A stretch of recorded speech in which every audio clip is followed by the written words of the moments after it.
What is good, nation? Good morning to everyone.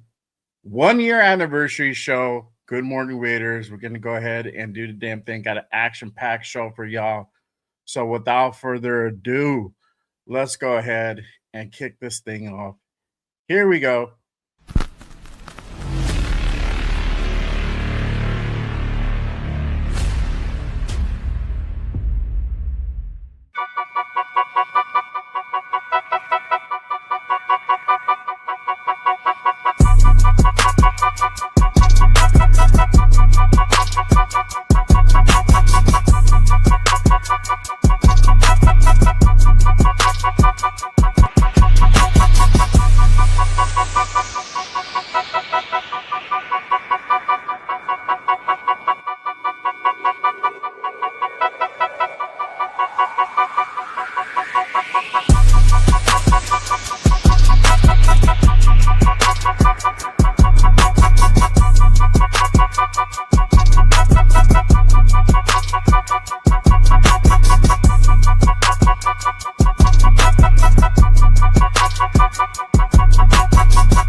Protect the shield. Good morning, brother. How you doing? My God, Raider, Raider Legions. What is good? We on? Hey! We on. None other than Mr. Fist, bringing none other than our guy, Joe Moore. Bring out none other than the Violator, Wayne Aubrey. Bring out none other than the notorious Mitchell.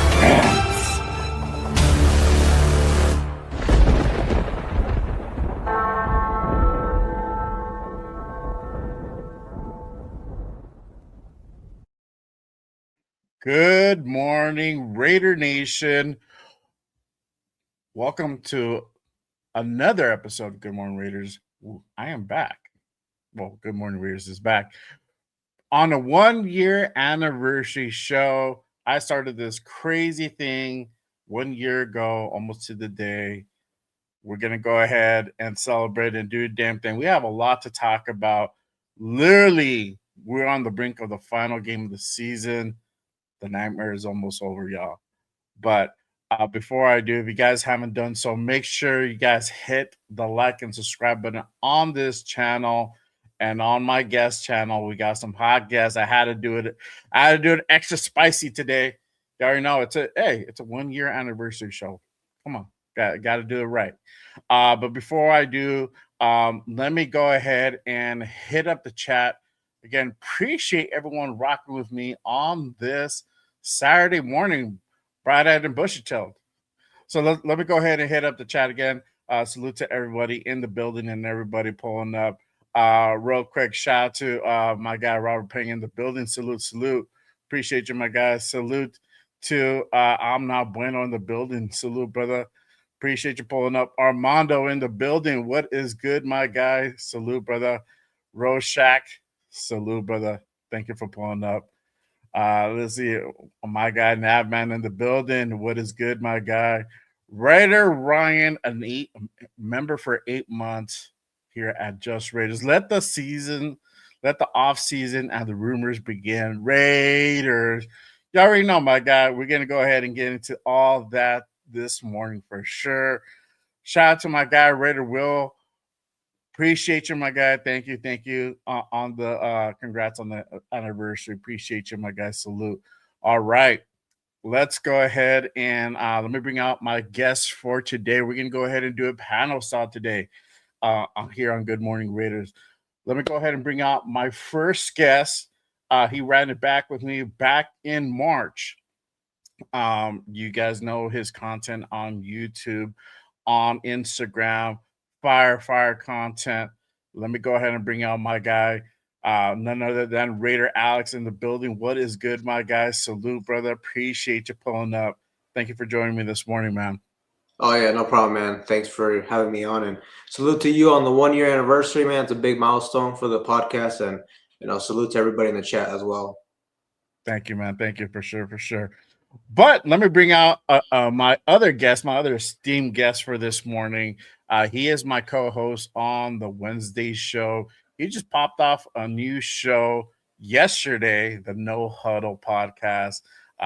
Very unique show, incorporating all 32 NFL teams. Uh, so definitely something to go ahead and catch on Friday nights for sure. But let me go ahead and bring out my guy, none other than Raider Jeff in the building. Salute, brother. Good morning. Salute. How we doing? Congrats, man. Congrats on Thank year you. one for sure. Thank you. Yes, it's been a grind for sure. Uh, memorable moments for this particular show, having different type of guests. Looking back on it, just a whole year.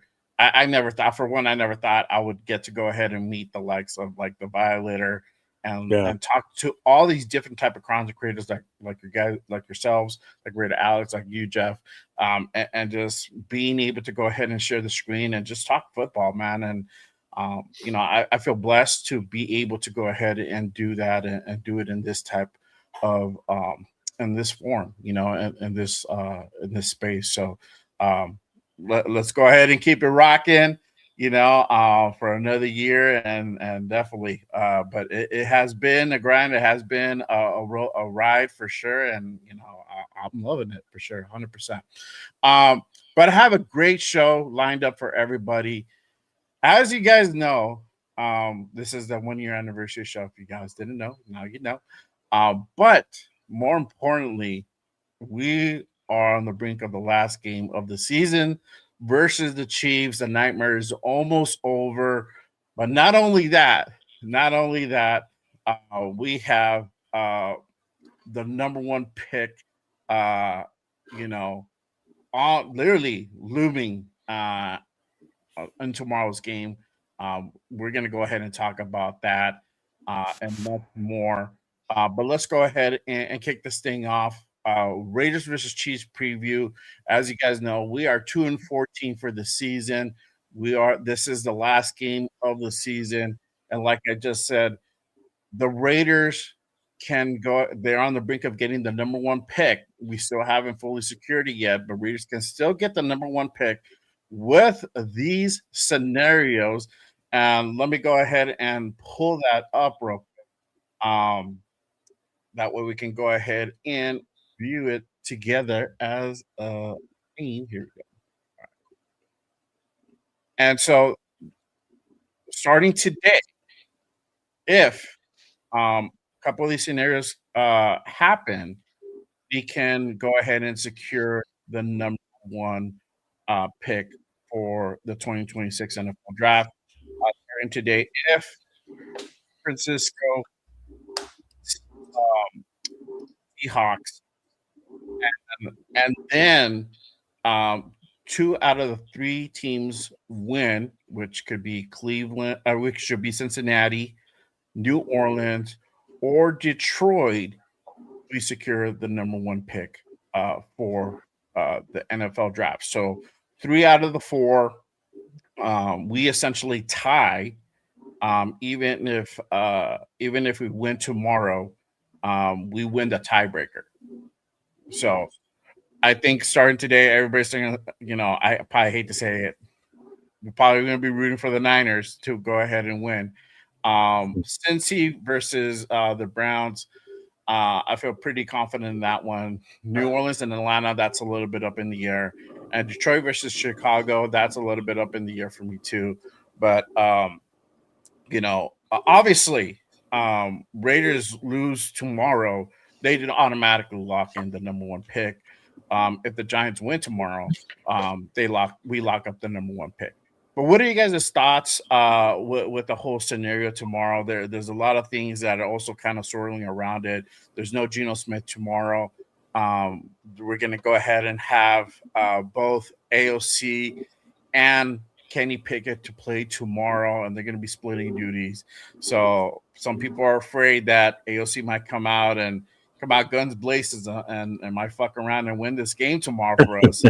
But what are you guys' thoughts on the whole, draft picks scenario and everything going on? I'll start with you, Alex? Yeah, I mean, I think it's a pretty good chance we're going to get the number one pick. I mean, obviously, like going into this game, typically we would look at this matchup like an easy loss going against Kansas City, but obviously they're also in like Cancun mode as well. Just kind of what I've seen from the Raiders, though. I mean, they're just a bad football team all the way around. Like just top to bottom, I still think the Chiefs have a better roster than us, and I feel like this team it kind of looks to they're probably like checked out as well.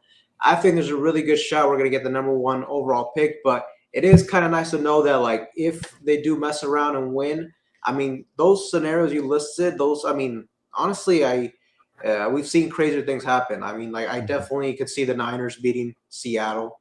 I think the Niners are a better team. Cincinnati, to me, a much more talented team than the Cleveland Browns. New Orleans, too. I mean, that one, like you said, is probably a little bit more of a even matchup, but I feel like the Saints at this point they maybe have their franchise quarterback in Tyler Shough, so he's kind of like fighting for his job. So I wouldn't be shocked if they go out there and try to end the season on a good note going into the off season. The last one, I don't know. I do think Chicago's going to win that one, but at this point Detroit, they're just trying to like maybe spoil. They're maybe just trying to get Chicago to.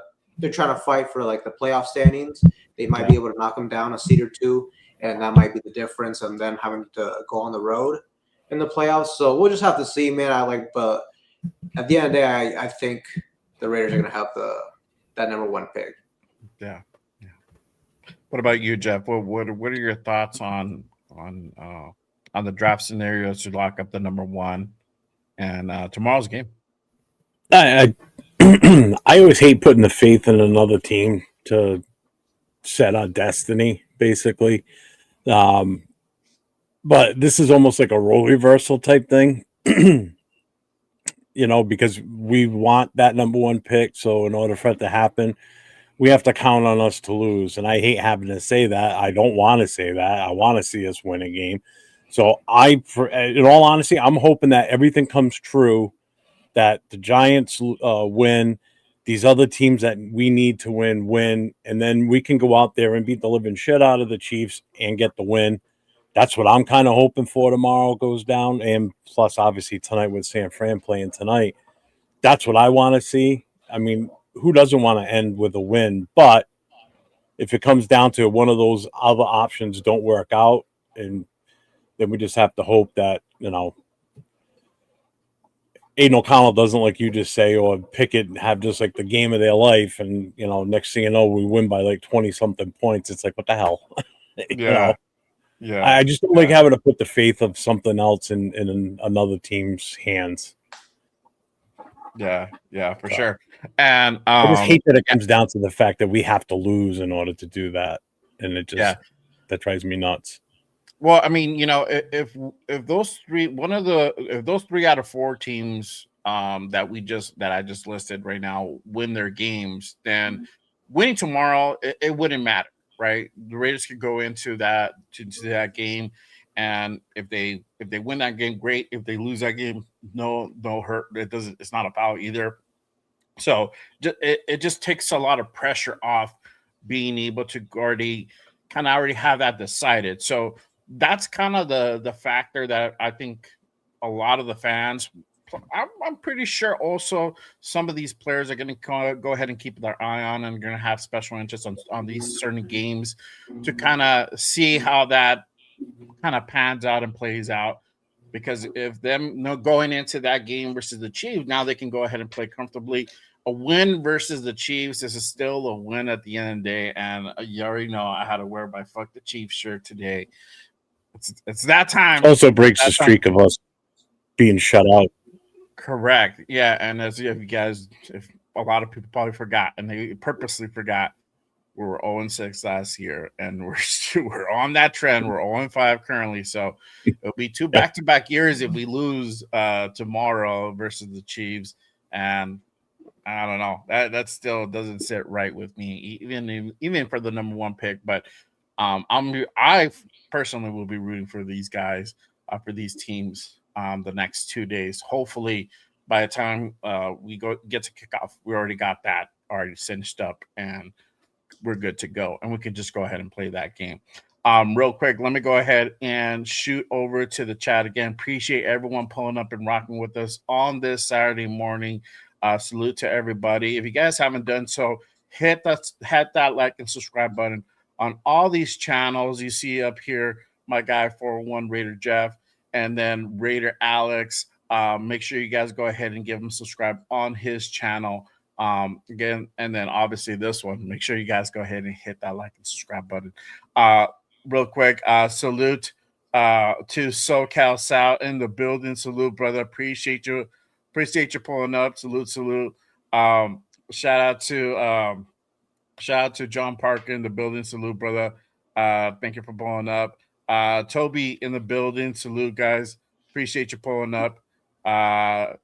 Let's see here. Shout out to Leo in the building. Salute, brother. Hey, man. Thank you for pulling up, brother. Salute. Thanks for the congrats. Appreciate you, my guy. And he just got to Vegas, so he's going to the game. He's in Vegas. I don't know if he's going to go to the game. I'm pretty sure. I heard tickets are pretty cheap right now. So yeah, I'd assume they're like $50 right now, bro. Like $50-$60. Go ahead and cop a couple of seats. There you go. That's what's up. So appreciate you pulling up. Salute to my guy Rorschach Raider in the building. Appreciate you, my guy. One of my mods here at Just Raiders. Salute, my guy Raider Laker Nation 5-4. Salute, brother. Appreciate you pulling up with the Just Lose Baby. Thank you, brother. Appreciate you pulling up. All right. So let me go ahead and continue on. So tomorrow's game is actually a pretty big game for Genty. He has a couple things that are on the line tomorrow. Genty tomorrow has a chance to pass Josh Jacobs for the most scrimmage yards and also the possibility to join Josh Jacobs as the rookie hitting over 1,000 yards. So he needs 90 yards to pass the 1360 scrimmage record, and then 112 to hit that 1,000 yards. So big game for Genty. It's a tall order, especially with this offensive line that's been obviously terrible this year. What do you guys thought? Do you think Genty is able to go ahead and reach these milestones tomorrow? I think probably the 90 the scrimmage yards probably be a little bit more easier. The 1,000 yards might be a little bit more difficult, but the way that we've been kind of playing, and he's been averaging maybe 60, 70 yards tops. It is a tall order. What are you guys' thoughts for Genty on reaching those milestones tomorrow? I'll start with you, Jeff. Did the offensive line change from last week, or is it the same? Yes. So no, I don't think he's got a shot. I'm sorry. I'd love to see him do it, but unless the offensive line got way better in the last week, I don't see it happening. Well, it didn't get better, but there is a personnel change. I'm gonna go ahead and pull it up. And let me go ahead and pull up the injury report real quick. Dylan Parham is actually listed as out for tomorrow's game, so he will not be participating in tomorrow's game. I don't know exactly what the actual lineup is going to be, but with no Dylan Parham, that changes things a little bit. So are we going to see potentially maybe DJ Glaze move to guard? Don't know. Same thing. Are we going to see more of Charles Grant? Is he going to get more reps this time? So all that, it's going to play a factor. I don't think it's going to be the same. I think what you're going to probably see is, because you saw a lot of it last week, Mafi was in there playing a lot. Mm-hmm. I wouldn't be surprised if you see more of him out there tomorrow. Yeah.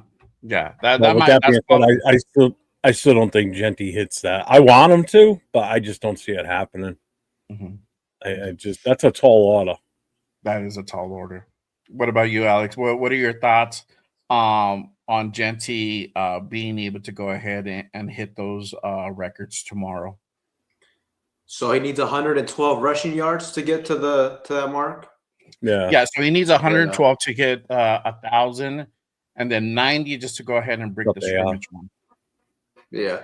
I think the scrimmage one, he should be able to do that. Like, I think he'd at least get like 50 to 60 rushing yards, probably, like 40 or so receiving yards. I think he'd definitely hit that one. Kind of like you said, though, the rushing one, it's going to be tough all season long. We just haven't been able to run the football. Especially like last week. I think the Giants were like one of the worst defenses against the run, and we couldn't like run anything on them. So yeah, I don't think there's a good chance he's going to hit that. Yeah, I think 112 yards is a tough ask. 112 is tough. He's had breakout games, but I think with this defense, it is a big task.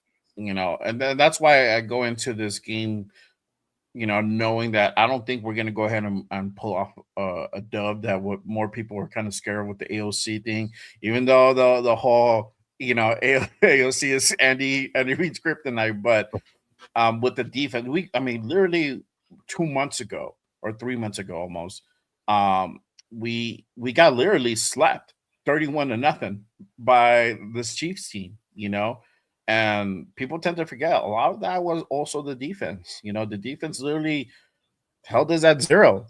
That's a hard thing to do.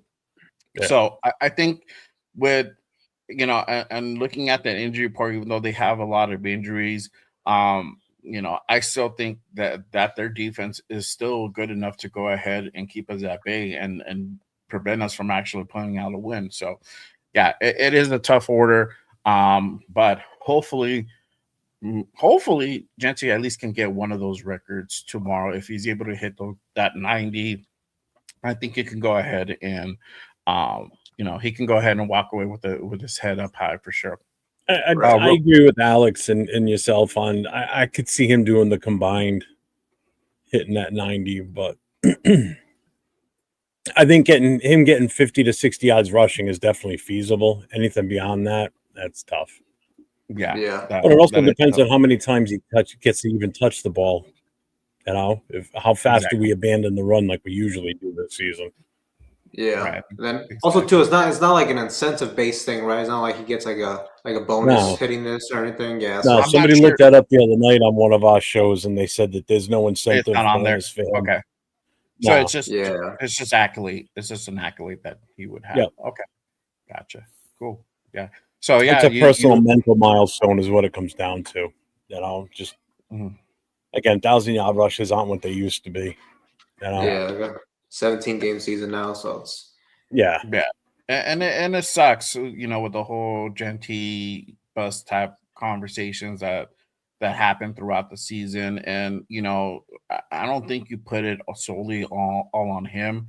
You could only do so much the way that this offensive line really played. At times, it looked like a JV squad. At times, teams would constantly do whatever they wanted. They would just, we would have 2 or 3 guys just literally creaming Geno Smith at will at times. It really looked like that. So, the record is out. I mean, the stat is out there that he's already starting negative contact like 2 or 3 yards back.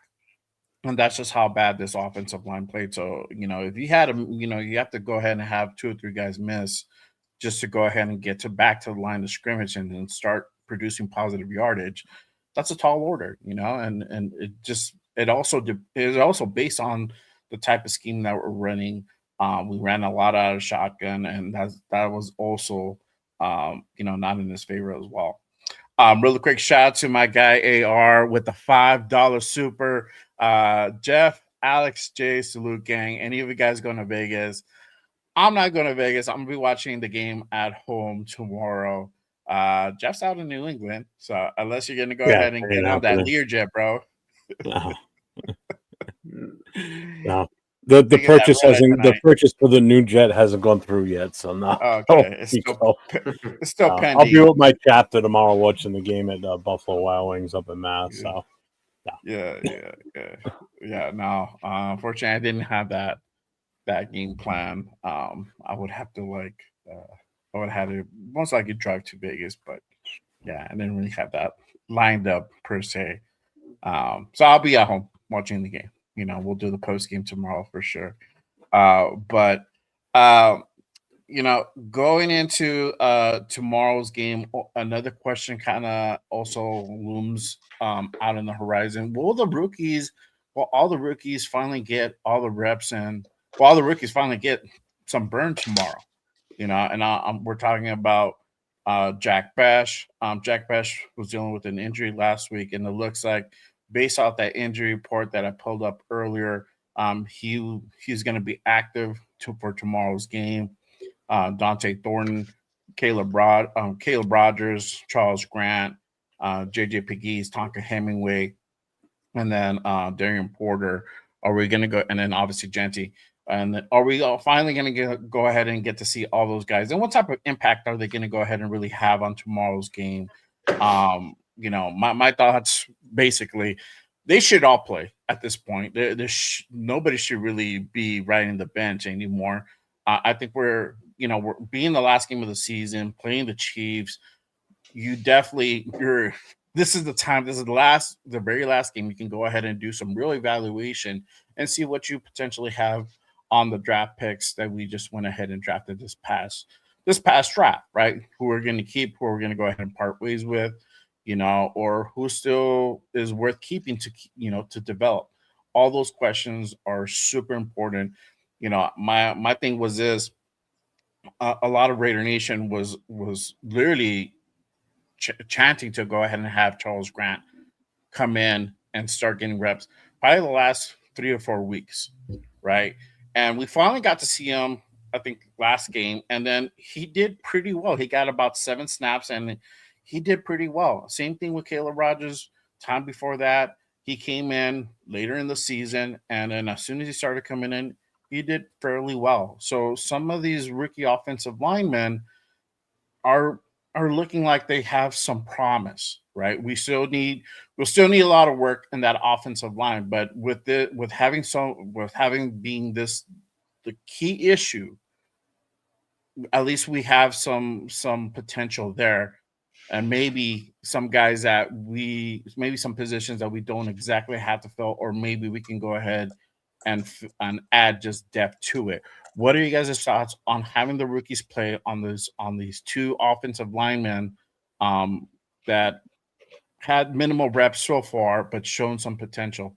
I'll start with you, Alex. What are your thoughts with the whole rookies playing tomorrow? Yeah, I mean, like you said, I definitely think they should. I think they will. I was watching the Pete Carroll presser. I think it was yesterday. I only watched it for a little bit, but I thought I heard him say that they're going to try to get as many players out there as possible. I think they'll definitely get reps, but I would love to see them actually start a full game, especially Charles Grant. Like, what's the point of having Stone Forsythe out there last game of the regular season? He's a veteran at this point. There's probably a good chance he's not even going to be on the roster next year, if Pete Carroll's gone. So you might as well just start Charles Grant for the whole game. He might struggle, and if he does, it's not a big deal. At the bare minimum, you just want to give him like a full game to get the reps. And, after that, he can maybe kind of build off of that into the offseason. Maybe if he has a good game, it gives him a little bit of confidence going into 2026. Or, like I said, if he struggles, at least now he can see on tape, things he needs to improve on, things like of that nature. Jeff, what are your thoughts? I know you're a big proponent of the offensive line, and we've done shows together where you and I have been vocal about really putting an offensive line together this off season. So what does tomorrow indicate if you have these rookies come out and play? Especially Caleb Rogers, Charles Grant. What does that mean? How important is it for them to go ahead and play? It's real important. And like Alex said, Pete did mention this week that everybody's going to play. So he's going with the old Pee Wee football thing where every kid gets to play this season. So finally, everybody's going to get to play. Because, look, let's be honest. The chances of Pete being here next year are slim to none, I'm sure. So let's let the rest of the organization, meaning the scouts and the GM and the potential who's going to come in as a head coach, see some of these guys on tape in the middle of an actual NFL-style game. see what they can do against the ones versus the the opposing team. Let's get something down on film that shows their tendencies or the inadequacies, so the new regime can make a decision on what they want to do with this roster. And I agree, Forsythe should be gone. There's no reason why he would have to stick around. I mean, we're looking at a potential whole new different offensive line next year. And if it starts with the 2 rookies that we just drafted this year being the ones that really need to be evaluated, then they both need to start the entire game. No questions asked. Just get them out there. Same thing with Betch and Thornton and Porter. We already know what we got with Genty. There's really no – if they want to sit Genty to save him, protect him from being injured, I'm fine with that too. But on that offensive line, especially, man, we got to see what we got with these 2 kids. I'm sorry. Grant needs to play the entire game. There's none of this rotating him in and out bullshit. Get his ass out there. Let him play the whole goddamn game. Yeah. So I'm all for it. All for it. I agree. It's evaluation time. It's evaluation time, and if we're able, if Charles Grant continues to look, the way he looked the other day, on a full game basis or even half the game, that goes to show like, hey, this guy that pick might work out, might pan out. He might just need more development. Obviously, coaching is huge, and we don't have, and obviously, in my opinion, we don't have the proper coach to be developing some of these guys. And it He goes already to said he doesn't develop players. Remember that. Yeah, I'm talking about the Sun. I'm talking about the Sun. The Sun, obviously is not you gotta go, not bro. the ideal coach. Gotta go. So and you can even so go ahead and bad. point to the regression of DJ Glaze. Like, would DJ Glaze have regressed so much if he had a better coach? I don't think so. I don't think he would regress so much. It does happen, but if you have proper coaching, some of these things you can go ahead and correct throughout the season, and you can see, a second better half of the season. But it's just DJ Glaze has been getting constantly cooked on that right tackle position. So, I would like to see what we have in these guys, and that way we can kind of, have a better assessment on the positions that we really need to fill for this draft. Obviously, Tonka Hemingway defensively has been doing pretty good. He has been very noticeable. I would like to see more of Pegues. Pegues hasn't been as active. Hopefully, we get to see more of him tomorrow. Darian Porter, you already know we've seen him throughout the season. He shows some promise there. It still needs a lot of work, obviously. But for him only being in the position for 2 years and showing some promise, even at this level, it speaks volumes. So I would like to go ahead and see more of these guys for sure tomorrow. Hopefully they get to play all the full game, if not majority of the game. But I want to shift over to this really quick. Pickett and AOC to play tomorrow. And obviously this was announced earlier in the week, or even I think it was announced earlier in the week. And then Pete Carroll comes out saying Kenny Pickett and O'Connell will go ahead and play versus Chief. They're going to go ahead and split the duties. And a lot of Raider Nation is currently concerned that when AOC comes out, and especially if it's a close game, he might fuck around and win this game, and we might potentially end up losing the number 1 pick if those other teams don't pull it. If those 3 out of 4 teams don't pull it off and win their games, we might fuck around and lose the number 1 pick. Luckily, we just go down to number 2, but being number 1 is so important. We have so much leverage being at number 1 for different reasons, and so many different ways you can go ahead and play that out. But what are you guys' thoughts for tomorrow? Having these 2 guys split the duties, what do you think AOC's impact is going to be? He hasn't played all season long. The last time he played was in preseason, was the last game of preseason in Arizona where he got hurt.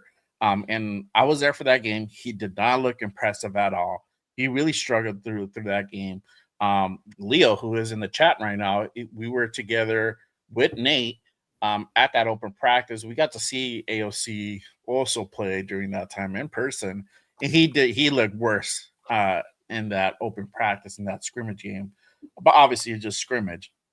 But he didn't look impressive at all. He really struggled. So what are you guys' thoughts with the whole Kenny Pickett and AOC splitting duties tomorrow? I'll start with you, Jeff. You really want me to say? Yeah, so what you to say?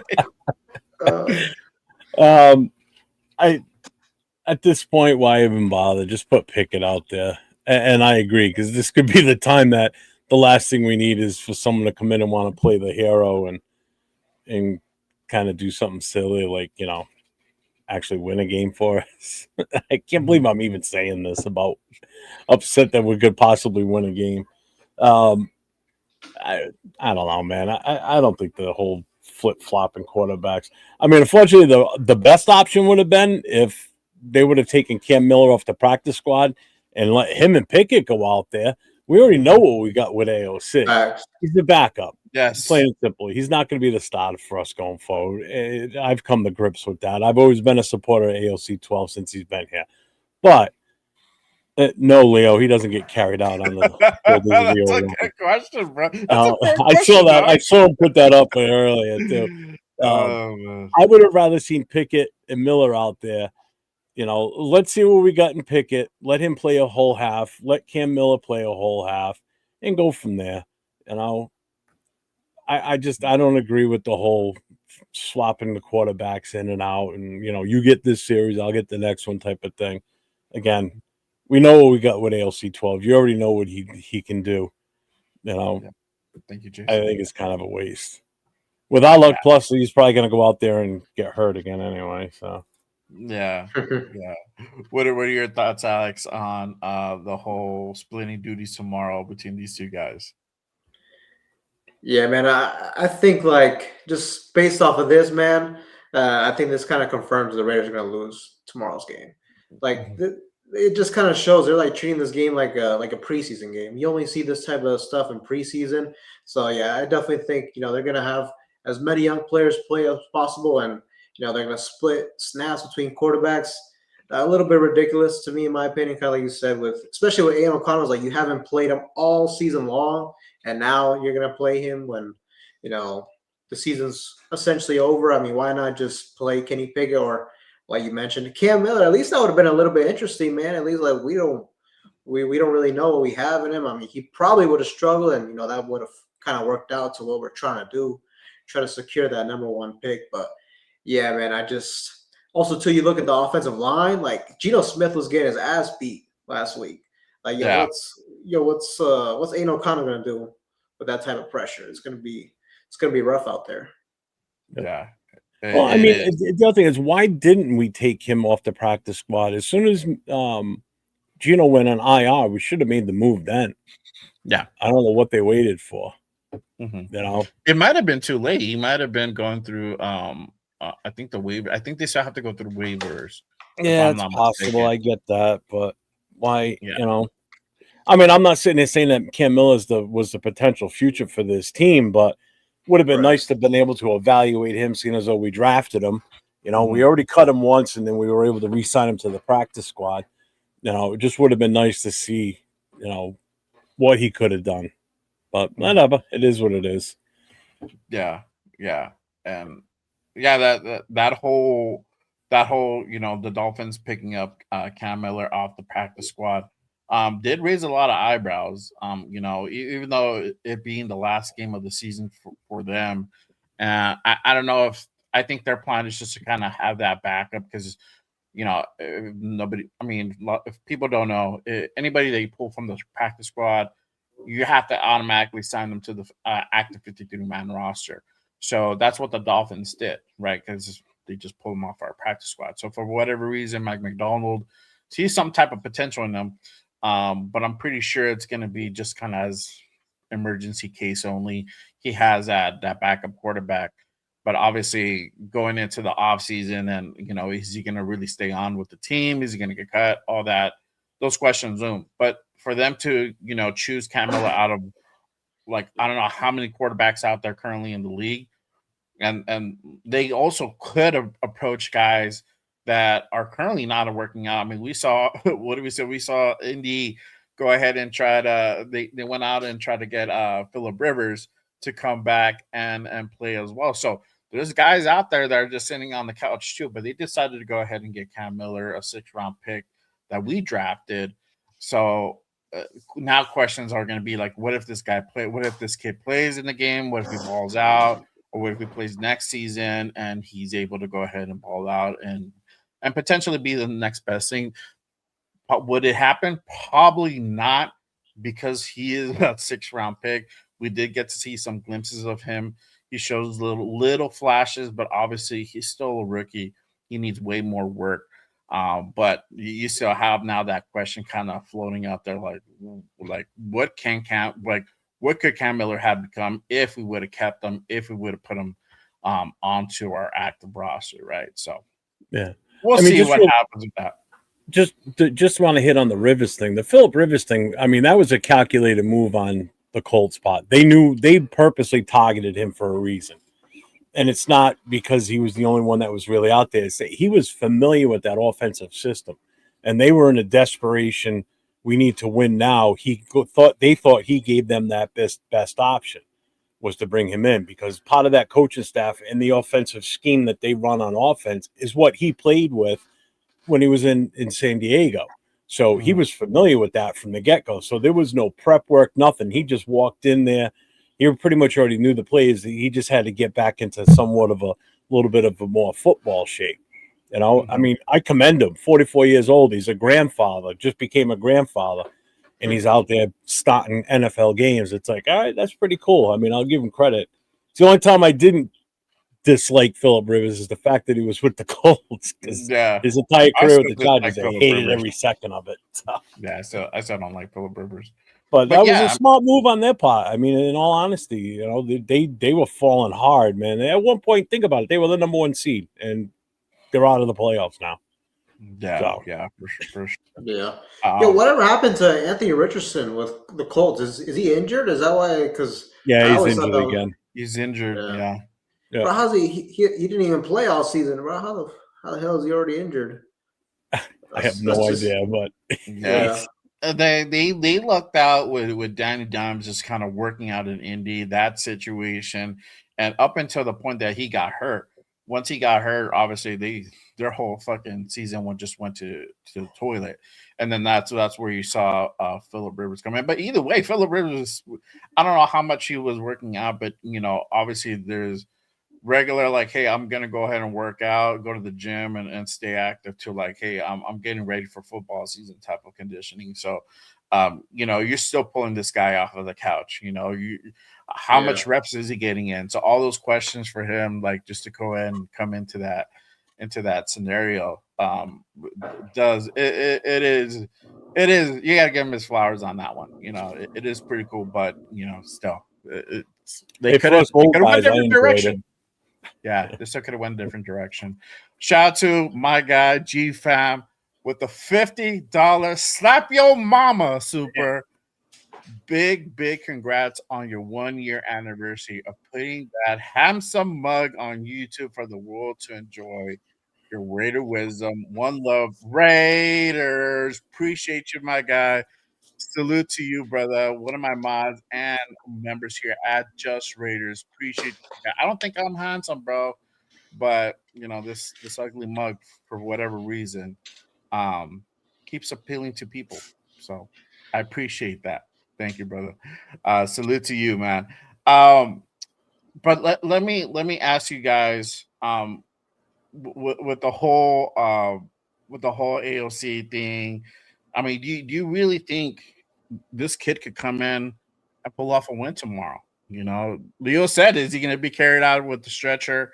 And it's surprising that some of the fan base is actually potentially scared of him fucking around and actually winning us the game. I don't think he has a shot. I think he's going to be so rusty. He's and the way that this offensive line has been operating, we're probably going to see 4+ sacks just when he comes in alone. I really do see that, and I'm not trying to be funny. I think that's going to happen no matter who's back there, quarterback, No, not but I think necessarily him. with just him, I think with just him alone, he's gonna get sacked about at least 4 times. Just the mobility is always been his detriment. He's not a mobile quarterback. He's worked on his on his footwork throughout the past seasons, but it's still a big Achilles heel for him. That mobility. He's not that type of guy. He's a pocket passer, just plain and simple. That's just who he is. So with this offensive line and the way that they're able to go ahead and hold the pocket, it's just not going to be a pretty thing. I don't think he's not going to have a lot of time, and just getting the whole timing thing, even if he's getting reps throughout the week, I don't think he's going to have much success. How do you guys feel? You guys shaking your heads? Hell no, bro. He's not gonna do it, bro. Especially since like you even gotta look back to like the game when he beat Kansas City. Like, let's be honest, we won that game because of the defense. We didn't win because I think he had like 70 yards passing. And then the game last year against in the Black Friday game where he played a really good game, but we had healthy options. Brock Bowers had a big game. Jacoby Myers was still here. Even a guy like Sincere McCormick, he was having a nice little run with us in the running game. So now he doesn't have any of that. Like, this roster is depleted. Sure, Kansas City is also like a team that have nothing to play for. They probably don't care about winning either. But like I said, we're just so depleted, and it's going to be – I don't really see any quarterback in the league being able to propel this team to victory. Right. Yeah. Jeff, what are your thoughts? I think the only reason people are real nervous about him playing is the fact that, he's – like Leo said earlier, he's like Andy Reid's kryptonite. But I think that is just pure luck that those games went the way they did. I agree. It's not like he was out there doing his best Joe Montana or Brett Favre or Steve Young impersonation. It just got lucky. And, the defense did have a lot to do with that too. But, Rebel's a huge AOC guy. You guys gave me shit about being an AOC guy. Rebel's got me beat by 1,000. We're gonna get our fun AOC. That is one thing I do know. That is true. He does have a quicker release, so he might not be staring down. He definitely won't be. He doesn't stare receivers down like Gino did. No, Gino is horrible at that. And for his own sake, I hope that does come to fruition, because if not, he's gonna get lit up like a Christmas tree. It's just that's just how it's gonna go, So if he doesn't have a quick release, forget it. He's gonna get cooked. Yeah. That's just plain and simple for sure. But our AOC advocate is in the building. Appreciate you, Rebel. Thanks for pulling up, my guy. But I want to go ahead and address the rumors that has been swirling this past week, and kind of it's been put out there by the media and other sources as well. Could this be Pete Carroll's last game for the Raiders? Are we going to see the last of Pete Carroll? And then, what do we go from here after? Black Monday literally is the day after tomorrow's game, right? And we'll find out either that day or that week what Pete's future is going to be. Is he still going to be with the organization, or is he going to be send off to full retirement, or at least retired from the Raiders at least? What are you guys' thoughts? Do you think Pete's time here in Las Vegas is over? Alex, I'll start with you. What are your thoughts with whole Pete Carroll? Do you think the writing's on the wall and it's time for Pete's gonna go? Or do you think he lives to see another year? Nah, man, I hope this is the last game, man. I hope they fire him, man. I mean, like, it'd be a huge mistake if they kept him around for another season, man. You can just see the writing is on the wall. Like, it's just not a good situation for Pete, for like the current state of the franchise too. And even if the Raiders, like, they gave him another year, I don't think he finishes the season. So, I really hope this is the last game. What they do after, like, I don't know if they want to give him like some type of role in the franchise. As long as he has like really like no say so in like what we're gonna do when it comes to building the team. I mean, I'm fine with that. Or if he just wants to retire, enjoy his life. I mean, he's like 74 years old, so whatever they do after that, I don't really care. But yeah, I hope this is his last game. Yeah, for sure. Jeff, what are your thoughts? Do you think this is Pete's last game, or do you think he lives to see another year with this team? I know you and I discussed this on the New Year's Eve special that we did.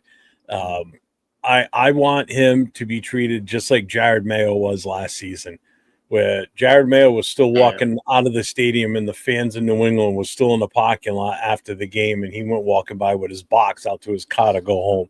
That's what I'm hoping. I'm hoping as soon as the game's over, they're like, all right, Pete, you're gone.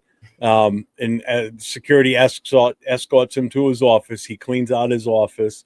And while everybody's in J-Lot and having a good time celebrating, whatever, he comes walking out with his box of stuff from his office, and he goes on his merry way. I don't want it dragged out. Like, I don't want to be waiting a week before they finally decide, like, all right, hey, there's rumors that they've already got supposedly a virtual interview set up with Kubiak this coming week. So if that's the case and that is legit, then the writing's on the wall that Pete's going on after Sunday. And if that is the case, don't wait till Monday. Don't wait till Tuesday. Just get it over with on Sunday as soon as the game's over, and let's move on. And by him being gone, I want everybody gone from the coaching staff. I don't want anybody to survive.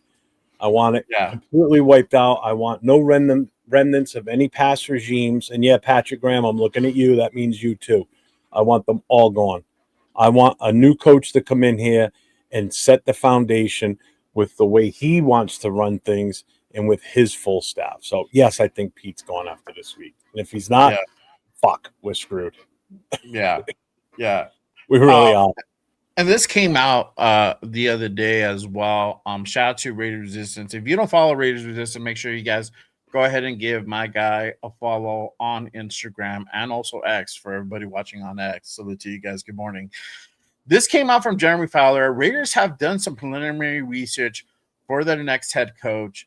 So according to Jeremy Fowler, the Raiders have conducted some preliminary research into a potential head coach lineup for interviews for interview candidates starting within the next couple of weeks, because literally season is over on Sunday for us, and then the offseason begins officially Monday. After that, we can go ahead and start interviewing candidates if we actually move on from Pete Carroll, right? We've done that. This is again another year of us potentially going through a whole assortment of head coach candidates and interviews. So we're back to kind of square one in a sense. So I think the writing is kind of on the wall. A lot of this stuff has been popping up now. Obviously we don't know the source of this came from, where Jeremy Fowler got his source, but I mean, if it's putting out there may be some slight credibility to this story.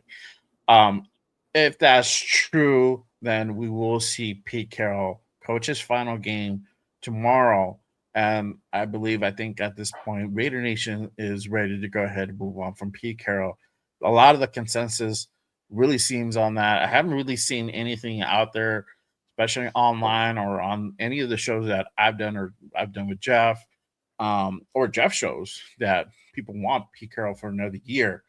And we're going to go ahead into the head coaches kind of. I wanted to go ahead and kind of put out there.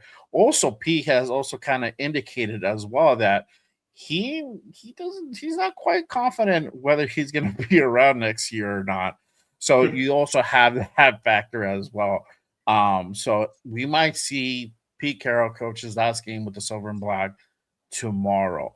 But just like Jeff said, PG, does he go? There's also been reports out there that he's also going to be coaching his last game with the Silver and Black. He might move on. He's on a 1-year contract with us. That contract expires after Sunday, barring we don't make it to the playoffs, which we definitely will not. So it will be PG's last official game contractually. Now, whether does he stay or does he go, that is a question. I think this is the last time we see Patrick Graham with the Raiders. He's been here through now the third regime for him because he came in originally with four. Is it 4 or 3? He's been here for this is his 4th year with us. He's been through. Think about it. Is it the third regime because McDaniels, right? All right, yeah. Technically, McDaniels, AP, and now Carroll. Yeah, you're right. So it is 3. Yeah, okay. Yeah, so 3 regimes. It might be 4 years, but it's 3 regimes. 3's enough. See you later. Yeah. Bye-bye. So originally comes in with McDaniels on that regime that he was brought in by him, and then he stayed during that very short tenure, and now with Pete Carroll, we might see the last of Patrick Graham. We know that his aspirations is to go ahead and eventually find a head coaching gig, but we don't truly know. But I think the decision will really be made if Pete Carroll stays or goes. I don't know. What are you guys' thoughts on Patrick Graham being part of this organization for another year? I'll start with you, Alex. Yeah, man, I think it's the perfect time to move on from him. I mean, honestly, I was okay with us moving on from him a year ago.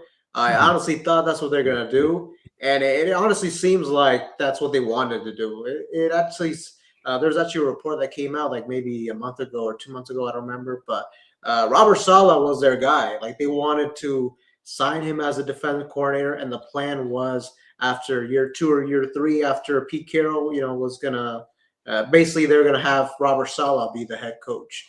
Right. That was obviously their top target. And I think once they saw like they couldn't get him or like any other defensive coordinator that they wanted, I think Pete Carroll just settled with Patrick Graham. And, we're in the situation now where, it makes all the sense of the world to just, move on from him, just get a whole new coaching staff, start fresh. I mean, Patrick Graham, I think he's a solid defensive coordinator. He wasn't great, wasn't terrible with us either. But like I said, I think it's just like the perfect time to just move on, start fresh. Mm-hmm. What about you, Jeff? What are your thoughts with Patrick? Does he stay? Does he go? I was fine with him going last year, just like Alex. I looked at it this way. I don't know why they kept him in the first place. I'm surprised Pete Carroll didn't bring someone else in, that he'd be more familiar with. But yeah, it's time to move on, man. I'm sorry. Nobody gets a free pass anymore in this organization. If you're here with this current regime and that coach is gone, then you're going too. Plain and simple. I mean, how many more chances are we going to give him to stick around with another coaching staff? Nope, I'm good. See ya. Yeah. Adios. Yeah. For sure. I think so too. I think it. Go ahead. And it's sad though because I liked Philbin when he took over the offensive line last year. If I had to stick with just one, if they said you can keep one coach, who would it be? It probably would be him, as long as we can get him somewhat in control of the offensive line. Because you saw how much the offensive line changed last year when he took it over versus what it was like earlier in the season. And then how bad it regressed this year when we put Pete Carroll's kid in charge of it. And it's just been a goddamn shit show from day one. So, yeah. Other than that, I don't want anybody left. Everybody's gone. Yeah. Real quick, shout out to Steven Conway with the $2 super. Appreciate you, my guy. Salute, brother. I think if Pete departs, you got to gut this thing completely. You got to literally burn this thing down to the foundation. That means everybody would have to go. That includes guys like Robbie Leonard, guys that show potential promise on moving up to the next level and having some real talent. The tight ends coach, I forgot his name. That was another guy that I had also that's been talked about of eventually, moving up the ranks as well. So I guess you would have to do that and let whoever's going to be the next head coach build their staff the way they want it and have no interference from this front office. It's so important. That's what a lot of these, competitive teams and successful teams do. The coaching staff really are the ones doing the hiring. Once they get put on as a head coach, they're the ones really building their staff. They're the ones really finding guys that share the vision. And I keep saying this constantly, and I will say it until we start fucking winning again. The vision has to be aligned. You can tell this year the vision was not aligned. There was at some point Spy Tick and Pete Carroll did not see eye to eye, right? No. And we could go back to free agency. It That was a was definite a red flag. disconnect. Yeah, the draft was even more evident, and throughout that offseason last year, just the way that we went through free agency and not making moves that would help our team, and picking up a lot of guys that normally would not start around anywhere else around the league. It raised a lot of eyebrows, and we got a lot of Pete's guys. Guys that Yeah. Pete was familiar with that not necessarily had or was not at the same level anymore, or maybe did not have the same amount of talent as other guys that were floating out there. Right. I mean, don't get me wrong. If the new head coach comes in and he respects a coach that was here in this past regime and he wants to bring him back, like say a Philbin or a Leonard, I wouldn't be totally opposed to that. But I want them gone initially. And if that coach has enough respect for them and thinks that they can do the job that this new head coach is looking for, I might be all right with that, But not like Patrick Graham. He's skated by enough. I'm done with him. Yeah. Done. For sure. So I hope, I wish all the best for Pete, and I hope that whatever way comes out that he's not here with the organization, I hope it doesn't give us a black eye. I don't think we come out of this situation unscathed. And the that's only way you shitty do part. is if you come to a common agreement with him and you give him the chance to basically come to the podium and say, I'm retiring, so that we save face from not firing another head coach. He saves some dignity and doesn't come off as I just got fired, so Yeah. there's that agreement to part ways between the two, but on a mutual respect. And again, just out of respect to him and what he's done in his past, granted, he didn't have a good year with us. Do it that way. I'm fine with that. If he comes out and they wink wink, he's retiring. Okay, all right. Well, we kind of know what you're doing, but all right, you save face. And we don't look like the jackasses that we just fired another goddamn head coach again. So Yeah, that's how I think he should go out. Yeah, I agree. But it's got to be done on Sunday. Right. Yeah, I agree. I mean, I think that'd be like, at least from a PR standpoint, that will look better for the franchise and everything. If he retired, obviously we know if he did, he really got fired. But I wouldn't mind that either if that's what they went ahead and did. Yeah, for sure. But really quick, again, appreciate you guys pulling up and rocking with us on this Saturday morning. Again, if you guys haven't done so, make sure you guys hit the like and subscribe button on all the channels here. My guy 401 Raider Jeff over here to my left, and then Raider Alex to my right. Make sure you guys go ahead and hit that subscribe button on their channels for fire content. You just put out a great video the other day, sir. Alex, it was fire, brother. So make sure you guys go ahead and tap into their content for sure. I'm gonna go ahead and segue to my next segment here, and it's a little fun segment that I like to call "Hate It or Love It," and we're gonna go ahead and do "Hate It or Love It" on the head coaching candidate dating game edition. Let me go ahead. I can't air the music because I'm gonna get copyrighted, but I'm gonna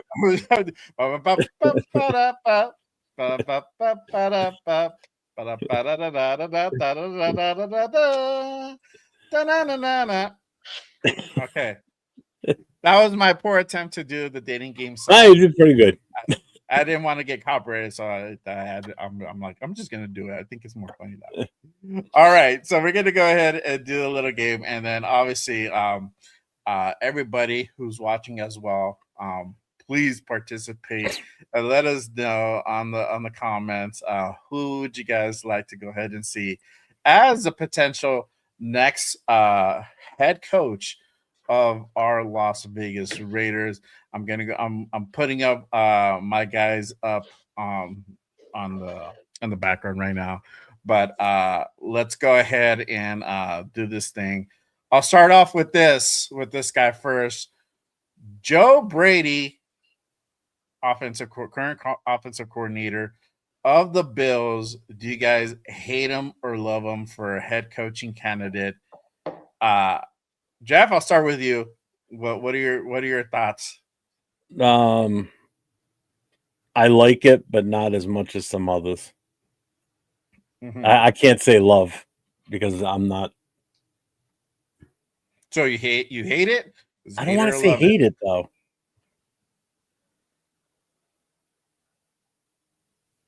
All right, I'll go with love. Okay, love it. All right, cool. Alex, what about you? Would it hate or love it? Joe Brady. I'd say I love it. I don't think he's my number one guy, but he's probably like a top 3 coach. In general, like I'm kind of like in the preference of like an offensive minded head coach. Ideally, like an offensive play caller, so he kind of fits all the, checks off all those boxes. A young coach, and honestly, like if we ended up getting him, I think it'd be a very interesting hire. Mm-hmm, mm-hmm. Yeah, I love it. I would definitely wouldn't mind Joe Brady. I definitely wouldn't mind Joe Brady being here and putting a team together, especially with his expertise. He's not my number one, but I am definitely not hating this move if they decide to go ahead and well, for one, bring him in for an interview period. 2, if they decide to go ahead and hire him on as head coach, I am not hating it. I'll love it for sure. But he's not my number one. He's not my number one. But this guy, I love it. He is my number one in my opinion. Mike LaFleur, the offensive coordinator for the Rams. What do you guys hate this or love this? Alex, I'll go back to you. Hate or love it, Mike LaFleur. Another guy that I would definitely consider as well. He's not my number one choice, but he does come from that McVay tree and everything. So the only thing that kind of worries me is like, McVay's probably the guy that's calling the plays. So that's the only thing that worries me a little bit. But I definitely would be down for something like this as well. Mm-hmm, mm-hmm. What about you, Jeff? Still not my top choice either, but I gotta go with love it. Love it. Okay, cool. All right. Let me move on to this guy. Still sticking with the Rams. Chris Shula, hate it or love it. He's the defensive coordinator for the Rams. So defensive minded coach this time. Would you guys love this move or you guys hate this move? I'll go back with you, Jeff. Hate it. You hate it? Okay. Mm-hmm. Why would you hate this move? There's only one defensive minded head coach that I would want, and it's not him. Okay. What about you, Alex? Hate it or love it? I wouldn't say I hate it, but I like I said, my preference is an offensive minded coach. If we were gonna go like a defensive minded coach, I kind of prefer the Chargers defensive coordinator. But I'll have to go hate it then. Okay. Hate it. All right, got it. Cool. And now I'm gonna go on. For me, I love it. Some of these guys, trust me, there's a couple of guys on here that I'm not high on. But with him he comes from the Shula family. Another McVay, he comes from the McVay tree. So it's for me, it's still a plus, it's still a win. Not my number one guy. I'd rather go offensive minded personally, but hey, if they decide to go with Chris Shula, I am not hating that move whatsoever. I'm going to go on to this guy, and he's starting to gain a lot of steam around the fan base and then also around the league. Clint Kubiak, the current offensive coordinator for the Seahawks.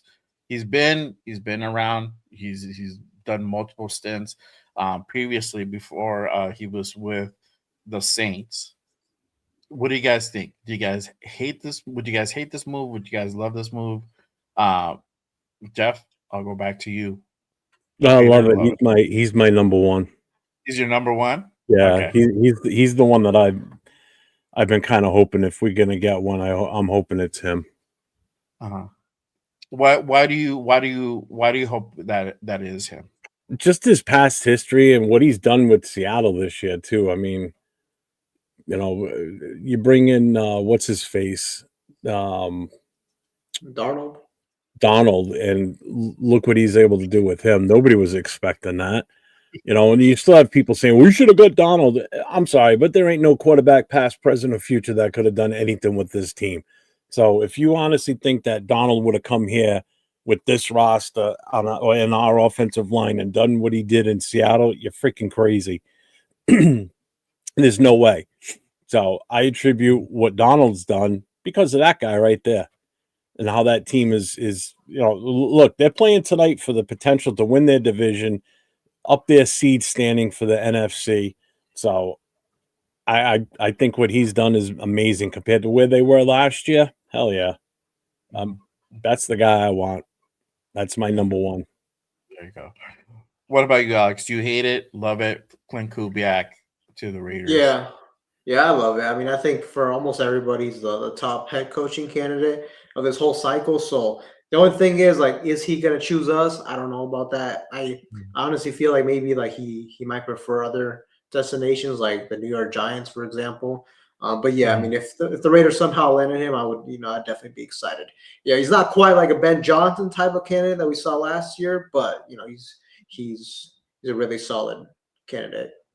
Yeah. See, and that was fine. I didn't want Ben Johnson, to be honest with you. I wasn't on board with him. Yeah. But again, if we finish the season with the number one pick, that right there is enticing enough. Yeah, that hopefully, helps.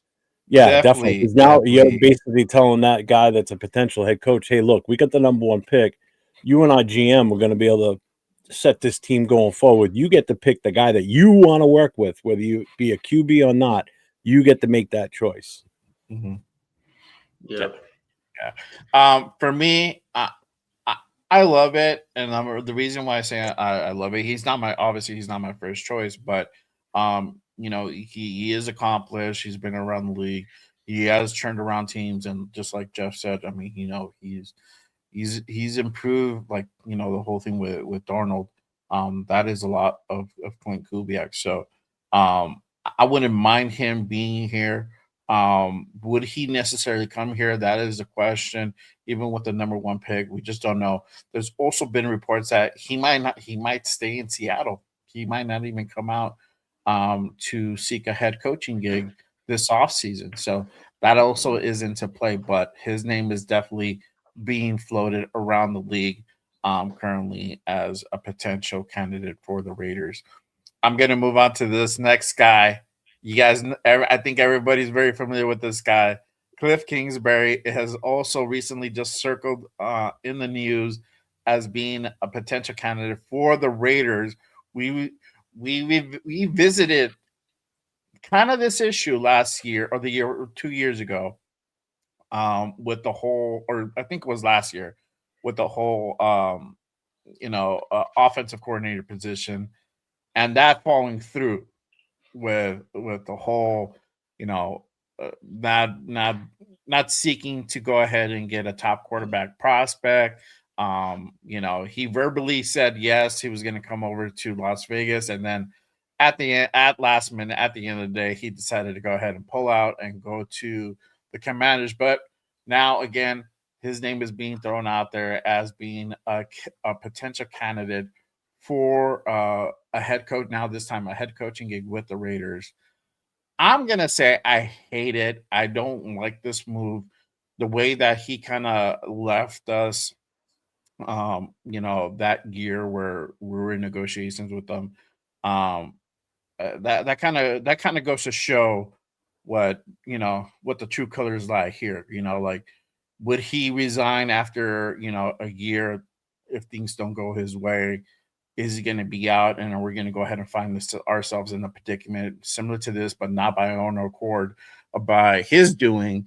On top of that, he just got to Washington, and he's going to go out and seek another head coaching position. I don't know how his longevity with the team hasn't been too great. So that to me worries me a little bit.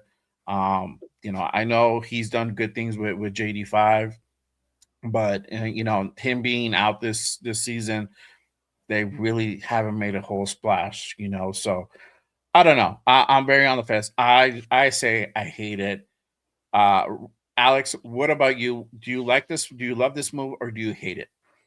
Yeah, I wouldn't say I love it, but I do like it. I mean, this might be an unpopular opinion, but I feel like this is kind of more of like a realistic option for us. Like I just feel like um, the only thing with Kingsbury though is like I don't know if Fernando Mendoza is like the ideal quarterback prospect he may be looking for. But like when it comes to a coach, I mean, he has former head coaching experience. I think that has some value, and ultimately, like he has a good track record of like developing quarterbacks. I mean, he's worked with Patrick Mahomes, he's worked with Caleb Williams. Um, I mean, Kyler Murray at one point he got him playing at a very high level, but I just feel like Kyler Murray is just not really, there's that stigma on him that he's like always playing Call of Duty and like, he's not really like a professional when it comes to like the ins and outs of like, studying tape and things like that. So, I honestly would not mind if we selected Kingsbury. Now, I don't know if he's going to choose us either. I feel like he's probably going to be selective if he's going to move on from being the offensive coordinator for Jaden Daniels. But I'd be down for it, honestly. Mm-hmm. Mm-hmm. What about you, Jeff? Not me. Hate it or love it? I hold grudges sometimes. It's just I can't with him. Yeah. If we're still struggling to find a coach and he's still out there or still willing, he's like my last resort. Is how I look at it. That's my ultimate feeling on that. Yeah, and the whole thing, whether he again is just the whole longevity, the way he conducts business is a red flag, because Yeah. like I said, what if things don't pan out his year one for him? And I'm not talking about the win factor. I'm talking about assembling his team, getting his choices in the draft. Is he going to be like, fuck this, I'm out? Mhm. It could potentially pan out that way. Head coaches resign. There's nothing really tying him on to like, hey, you got to be the head coach. Yeah. He can always say, you know what, fuck you. Don't pay me. That's fine. I'm out. So that to me, that's a big concern because then we have to do this process all over again. So whoever the next head coach is going to be, I would hope for them to be here 3 to 5 years. To go ahead and see what they can really put together, right? And that's really a a fair timeline on assessing a head coach, especially a young one, right? You want to go ahead and give them time, and unfortunately with Pete, there is no time left. He's on win now mode, and unfortunately with this team and the way that the personnel that we have, the talent that we have, you need to build it. That's just the way it goes. You need to build it. He just didn't go into a situation where he was just like a couple pieces away from like having like this stellar team. It's just we had issues up and down, and I think he kind of didn't fully assess it correctly. And this is the way it kind of turned out. But again, there's a silver lining to this. We're literally on the brink of getting the number one pick. So I guess you can give Pete his flowers for that one. I'm gonna go to the final guy, Robert Saleh. Do you hate it or love it? Candidate for a head coach for the Raiders. Jeff, what are your thoughts? Hate it or love it? He's the only defensive-minded head coach that I would like to see us potentially have a shot at getting. So I'm in the love it category on this one. Mm-hmm. Mm-hmm. What about you, Alex? Do you hate it? Do you hate it or do you love it for Robert Saleh? I'm on the hated train, man. I feel like he has like a lot of the Pete Carroll like defensive philosophies. Comes from that cover 3 system. I just don't want to go back that route. I feel like if the only guys I'm kind of looking at when it comes to defensive minded coaches, I like what the Chargers defense has been doing. The defensive coordinator there. Also, too, maybe I'd kick the tires on Brian Flores if he'd be like towards the end of my list when it comes to the options, but yeah, I don't love this move. Yeah. I'm going to go with hated as well. I'm not very keen on having Robert Saleh as our head coach. I definitely wouldn't mind him as a defensive coordinator, but to have him come in as a head coach, having his stint at, with the Jets, I'm a little bit cautious about that, and I know their organization isn't the greatest either, and we have our problems of our own. So how is that really going to translate over to this organization, right? So that's my worry. So I wouldn't be high on this move. I wouldn't completely hate it if he came on as a head coach. But at the same time, he is definitely not on my number 1, number 2, or number 3 choice as a potential candidate for head coach. So yeah, that's my take on Robert Saleh. But hey, that was Hater Love It, the dating game edition. That was Obviously, good. I like that. Obviously there's more candidates out there. Like Alex said, have Brian Flores. There's some other guys that also names have been floated around. I don't know. I know that report from Fowler says about like 30 candidates or whatnot. I don't think it's going to be to that extent. Like I think we get like a fraction of that, maybe like 15, maybe under the 20 mark of candidates. That's still a lot of people to come in and interview for a head coaching gig. But yeah, I don't think it's going to be 30. I think we probably in our list there are probably 30 names, but how many people are realistically going to come in and actually interview and actually be interested in this position? This is my thing, and I want to go ahead and just kind of harp on this. Whoever's going to be the next, if we move on from Pete and we're going to be looking for a new head coach, for one, you already have the factor of who's going to want to go ahead and come in and head coach here with this type of organization that turns over constantly on the head coaches. If the production is not there, if the results are not there, we tend to go ahead and really part ways from our coaching staff. That's number 1. Number 2 is because of that stigma, it's going to cost us an arm and it's going to cost Mark. It's not going to cost the team. It's going to cost Mark an arm and a leg to go ahead and bring in the next head coach, and that's literally that's partly what's going to take. If we're able to go ahead and secure that number 1 pick, that just sweetens the pot. But the next head coach guy, I think be prepared of having this big number come out of how much they're going to go ahead and get paid on that contract. Look, I just want to turn the tables to you two for a second, because I've heard this one already too. What do you guys think of this one about Cignetti? I'm not for it. I'll let Alex answer that one. I'm answering that one. Yeah, it's intriguing just because like the success he's been having with Indiana, like he has a track record of turning programs around, and obviously too, if we have the number 1 pick, obviously like reuniting Cignetti with Fernando Mendoza is it's interesting to say the least. They would have to buy him out of his contract. I think he has like $100 million contract with Indiana. I'm not sure what the buyout would look out. I assume maybe like he probably has like a buyout for like 20-25 million. Which I mean, Mark Davis has shown like he's willing to like spend money. I mean, he hasn't been great at spending money, right? He's spending money on all these guys, and then they like gone after one season. Just the only thing that just concerns me a little bit is like he seems like, for one, he's more of the CEO type of head coach. He's not an offensive or defensive play caller. And I mean, I don't know if his style is going to translate to the NFL. He seems like a real hard ass.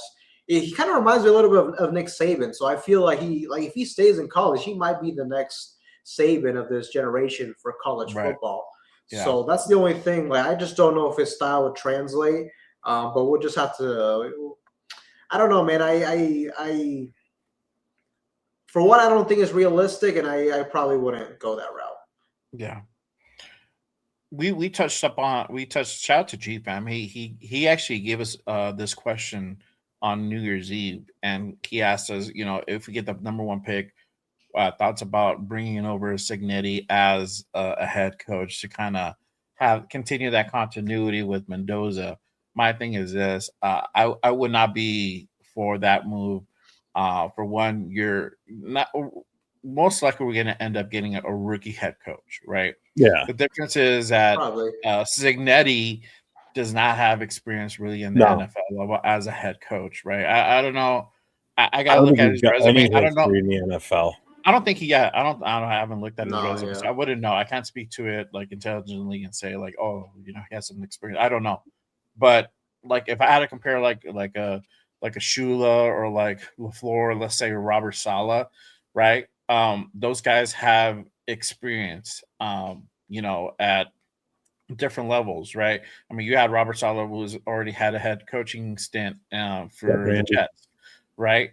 Michael Floor, head coach. He's been an offensive coordinator.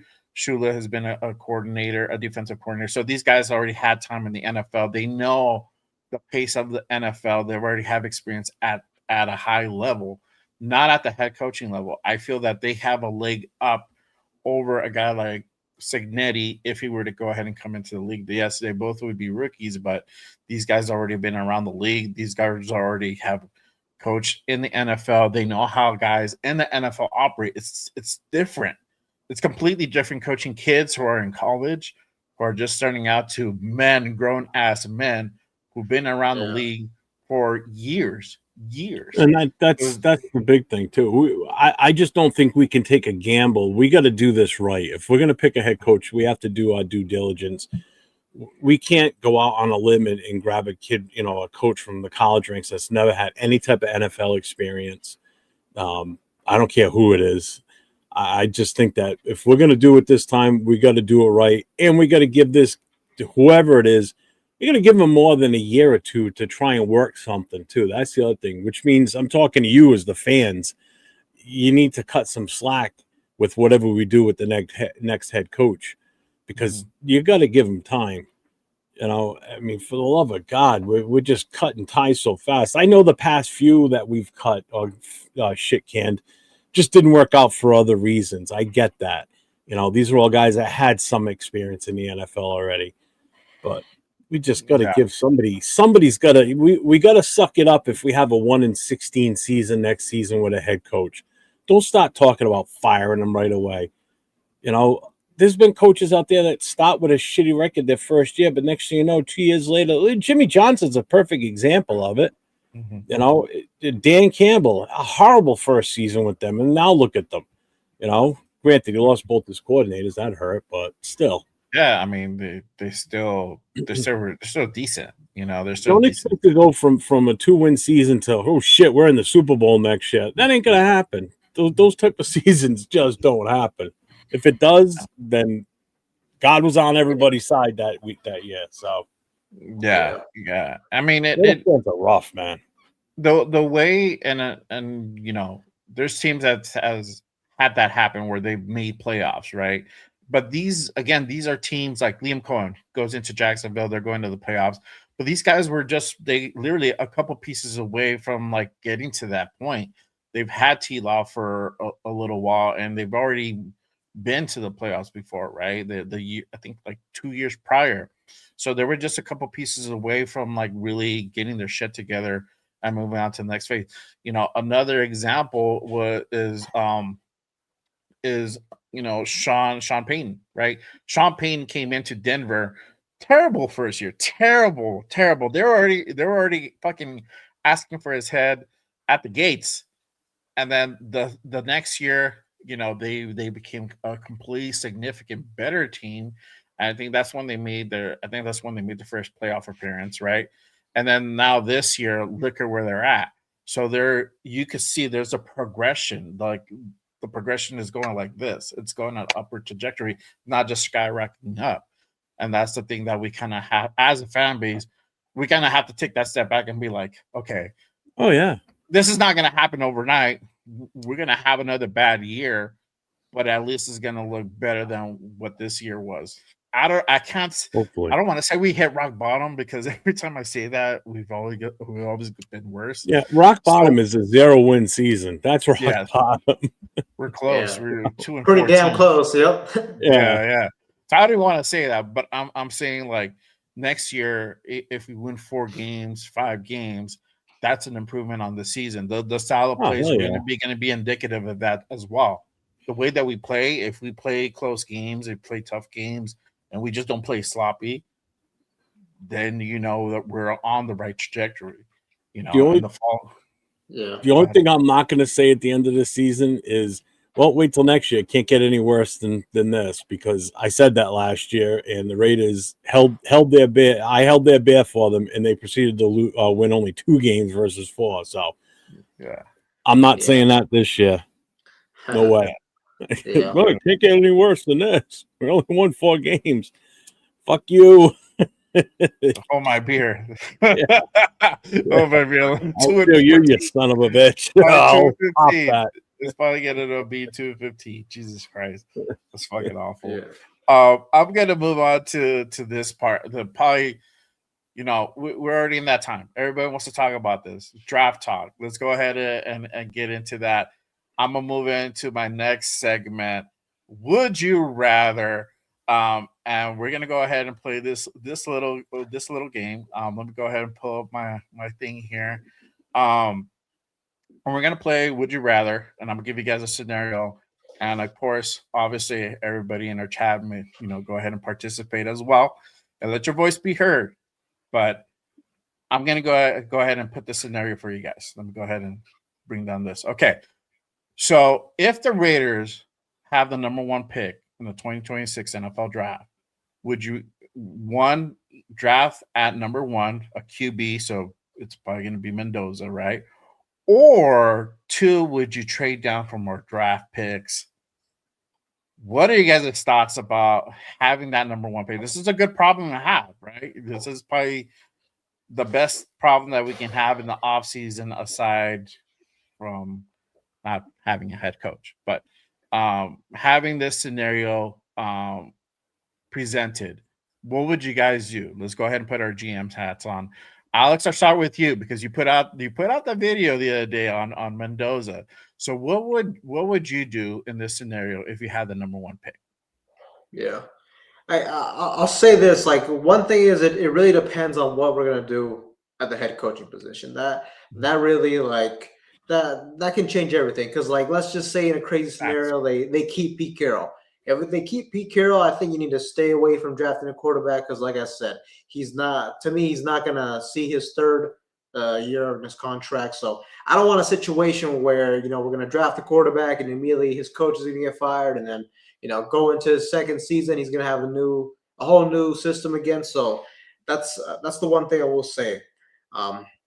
Now, just kind of taking that out of the equation, like you said, this is a good question to have. This is why I wanted to have the number 1 pick, because now the doors just really open up for you. You can either draft the quarterback 1 in Mendoza, or you can trade down. And if I had to choose right now, I do like the option of trading down, man, just because I do like Mendoza. Don't get me wrong here, but I don't know if I just feel like this quarterback class, at least at the quarterbacks, this draft class at the quarterback position, isn't as strong as other years. And you look at that 2027 draft class, to me, it's going to look a lot more loaded in quarterback talent. So, I honestly would not be opposed if we trade down, maybe, get a couple, maybe go into 2027 with multiple 1st-round picks, 2 or 3 1st-round picks. And then you can maybe go all in on a potential franchise quarterback with more upside. And then, this year in the offseason, we can kind of just concentrate on building the trenches, the offensive line, just kind of building the roster around as a whole. But, at the same time, if they drafted Mendoza, I also wouldn't be mad at it either. But if I had to choose one right now, I like the option of trading down. Okay. Jeff, I kind of know your answer, but Yeah, I I want you to agree with share Alex it. 100%. It all depends on what the head coaching situation is. If it's Pete Carroll, there's no way in hell I want him being involved with a rookie quarterback. Just like he said, if he's here for the full contract, he's here for 2 more years and then he's gone. And Pete's already admitted he's not here to develop players. He's here to win games. So what good is that going to do with this kid? Okay, now that means everything falls on your offensive coordinator. We don't even know who that is. So even if Pete stays, we still don't even know who we're going to have as an offensive coordinator. So there's that still needs to be figured out. Okay. If Pete is here, I want number 2. If we've got a different head coach, like we've got a Kubiak or we've got a LaFleur or we've got any one of those other guys that are offensive minded head coaches, and we addressed because you remember free agency's first. If we address the offensive line and free agency prior to the draft, that also will change things too. If we do that and we get guys in here, veterans that we know we can count on to be solid, to protect your investment. Because remember, this isn't just a draft pick. This is an investment for this team. Whatever we do with this first pick is an investment for this team going forward. So this is an integral part or a very important part of this organization going forward that could set us up for at least the next 10 to 12 years. Okay. So if you have the right people in place, the right players and free agency in place, then by all means, you go and get that quarterback. If the head coach and Spytech and the OC feels Mendoza is the guy, then you go and get him. Mm-hmm. Other than that, I'm fine with trading down too. And I would love it if it's the Jets because they've got a ton of draft picks that we can fleece them for. They move up to number 1. They get what they want at number 1. We move back to number 3, and we get additional draft picks, not only in this year's draft, but next year's draft too. Again, setting your team up for future. People got to stop thinking about what we're going to do in 2026. Now, this is what we're going to start doing in 2026 and going forward. So this draft is probably one of the more important drafts that we've had in freaking years, just because we've got so many different options in what we do. And again, the head coach and going forward is going to be the biggest first decision we have to make. So when the game ends on Sunday, those first few days following Sunday, that's going to set the path for this team for the next however many years if it's done right. Mm-hmm. So that's my take on that. Yeah. My thing is this. Yes, it starts with who's still going to be here for head coach. I think it's most likely probable Pete will not be here. I want to say like 80% chance. I could be fucking wrong, and they can say, well, we're gonna go ahead and roll with Pete another year, right? And then all that gets thrown out the window.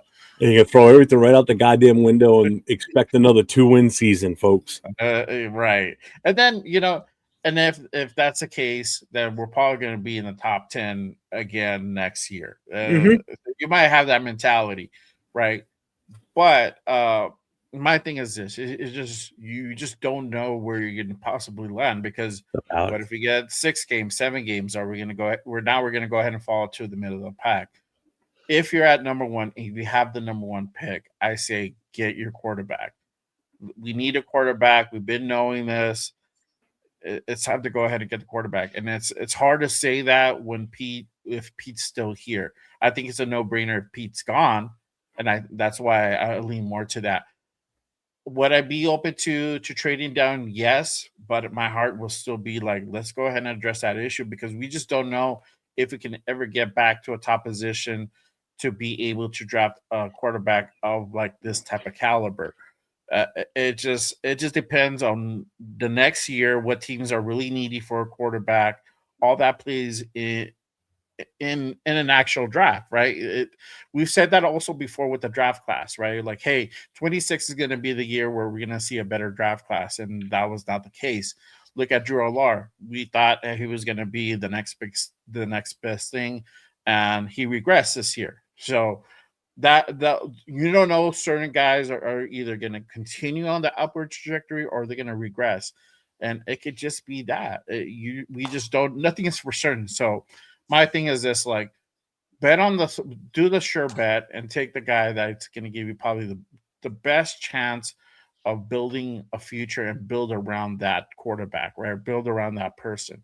I think it's Mendoza, but again, it just depends if Pete's here. I think if Pete's still here, man, it would be a hard swallow for me to like go ahead and trade down from that number one. It would. And you don't know what you can get for the Jets. Depending how desperate, that's also a gamble. Not necessarily would you get, you would get that next pick, but would you get how many picks can you really get from them?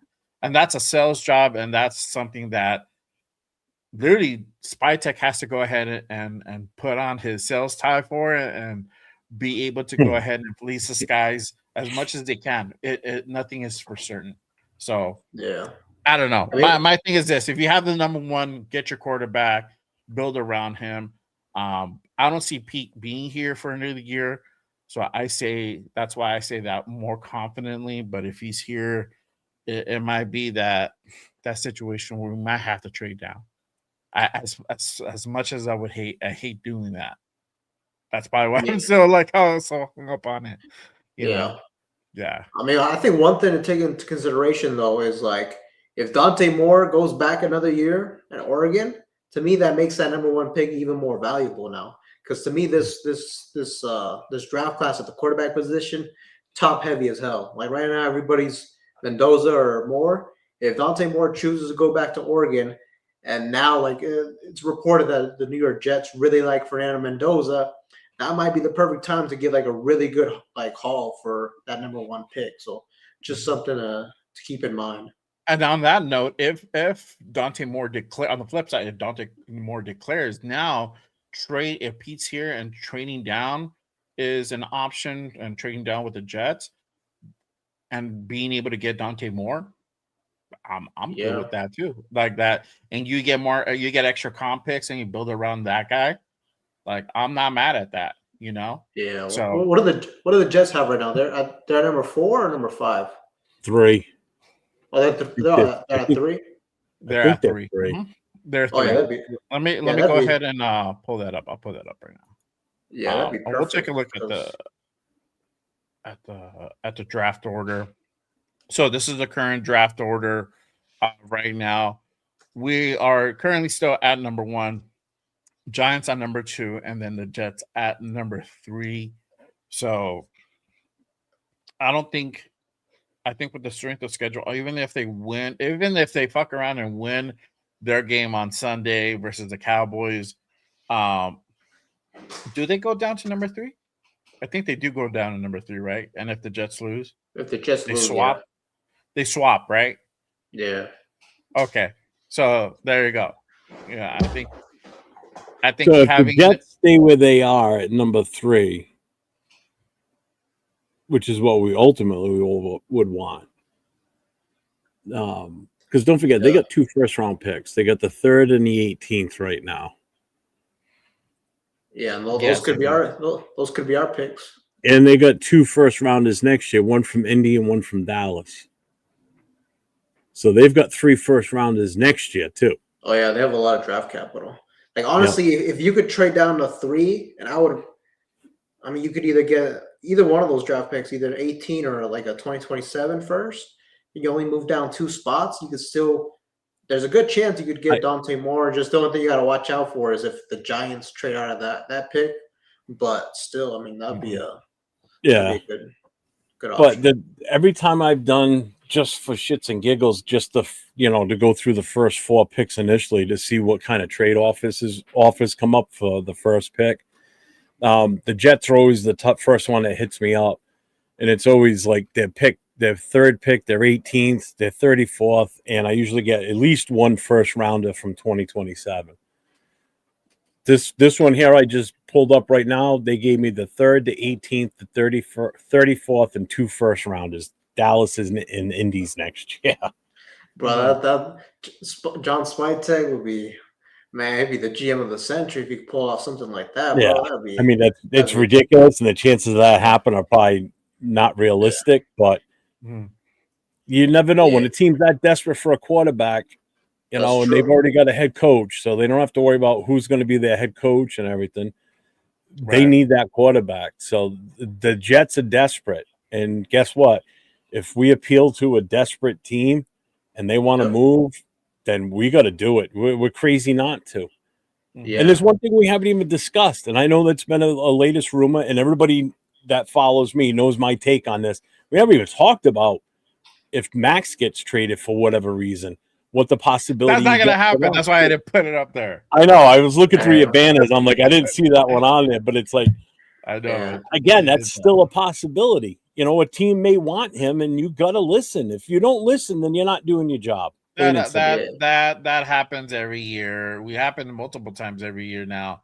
Yep. Especially the way that we've been playing. So it's always gonna bound to happen. I think the Cowboys were the real ones that have done it. I don't know if other teams have done it, but really from what we know, Cowboys are the ones that picked up the phone this year and made an offer, right? And And not for nothing, they traded away we listened, I guess. They but we're traded like, away no. their icon on defense in Micah Parsons.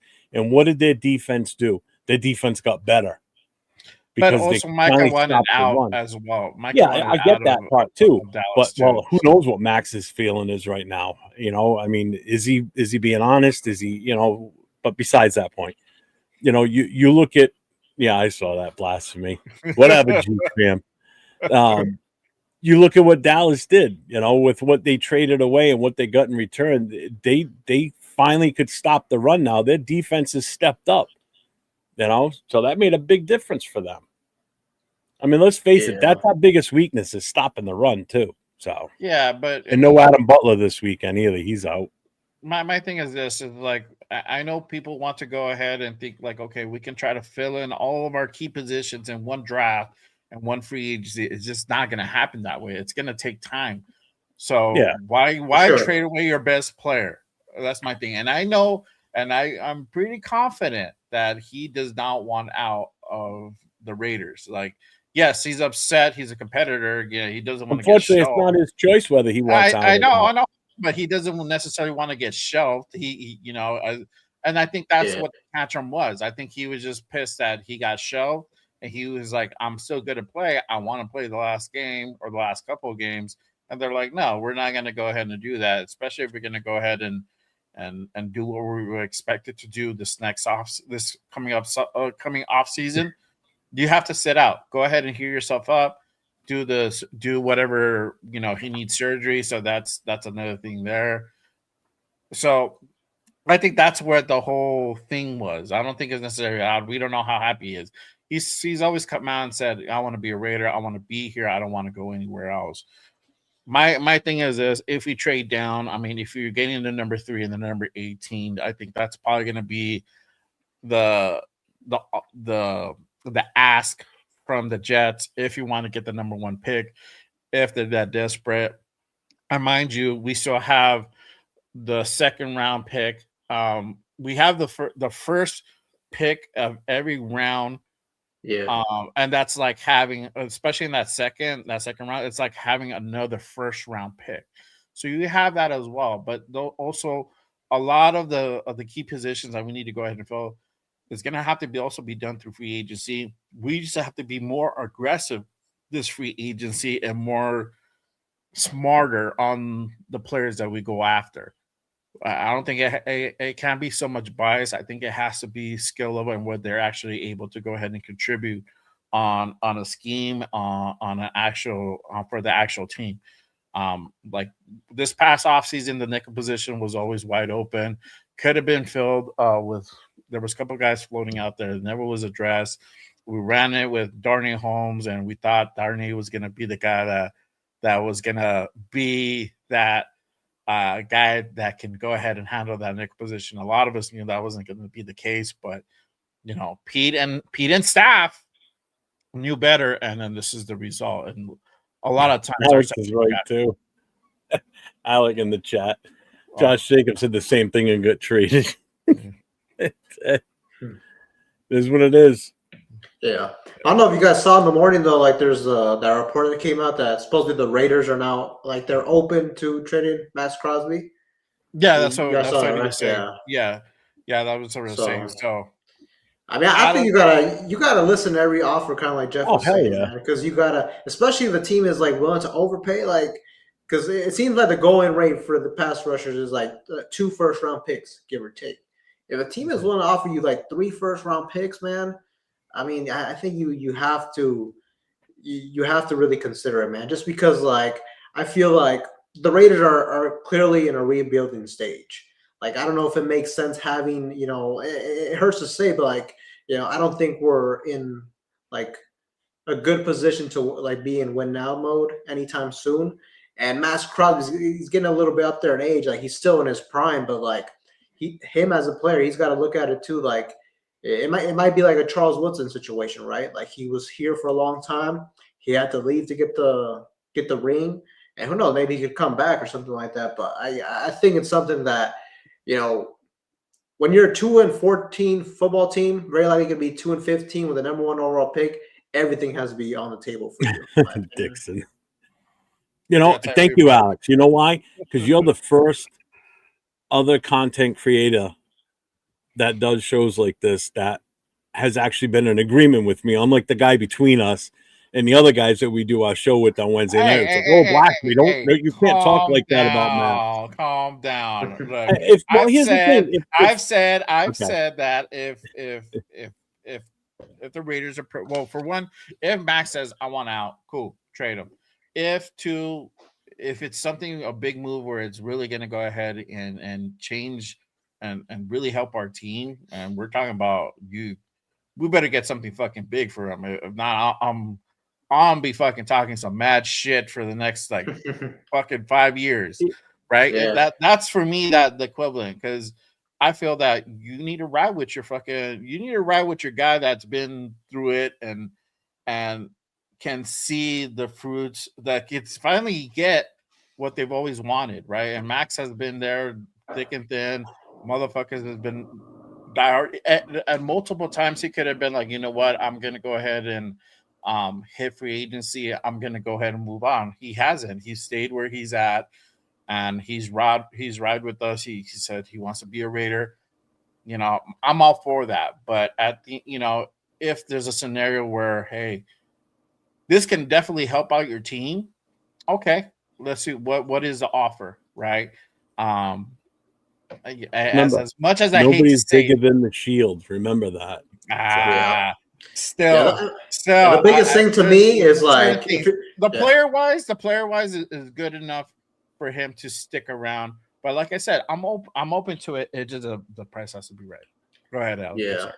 Well, I feel like the one thing with Max though is like they got to make the decision now though, because like I Yeah. don't know like because especially if you trade him like in 2 years, like his value is gonna go down. Like this Well, that's may what be the Heath one. Fan said. He says, wait till he hits his third year of the new contract. At that point, don't even bother because you ain't gonna get shit Yeah. for him. We already blew it last year. We should have done it before the draft last year, is when we should have done it. Because his value was probably at an all-time high. Now it's going down and down because he just played a full season, sat him the last 2 games because of technically an injury, but I guess now it's a bigger issue. Who knows? So now his value is going to start dropping from here going forward. So whatever we get now is going to be the pinnacle of what we're ever going to get for him.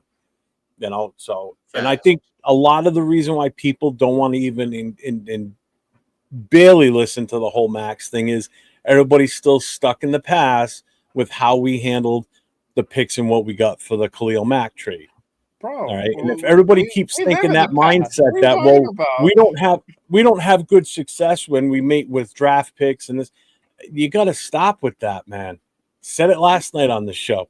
Fans are going to stop with that and stop being married to players like they're married to Max.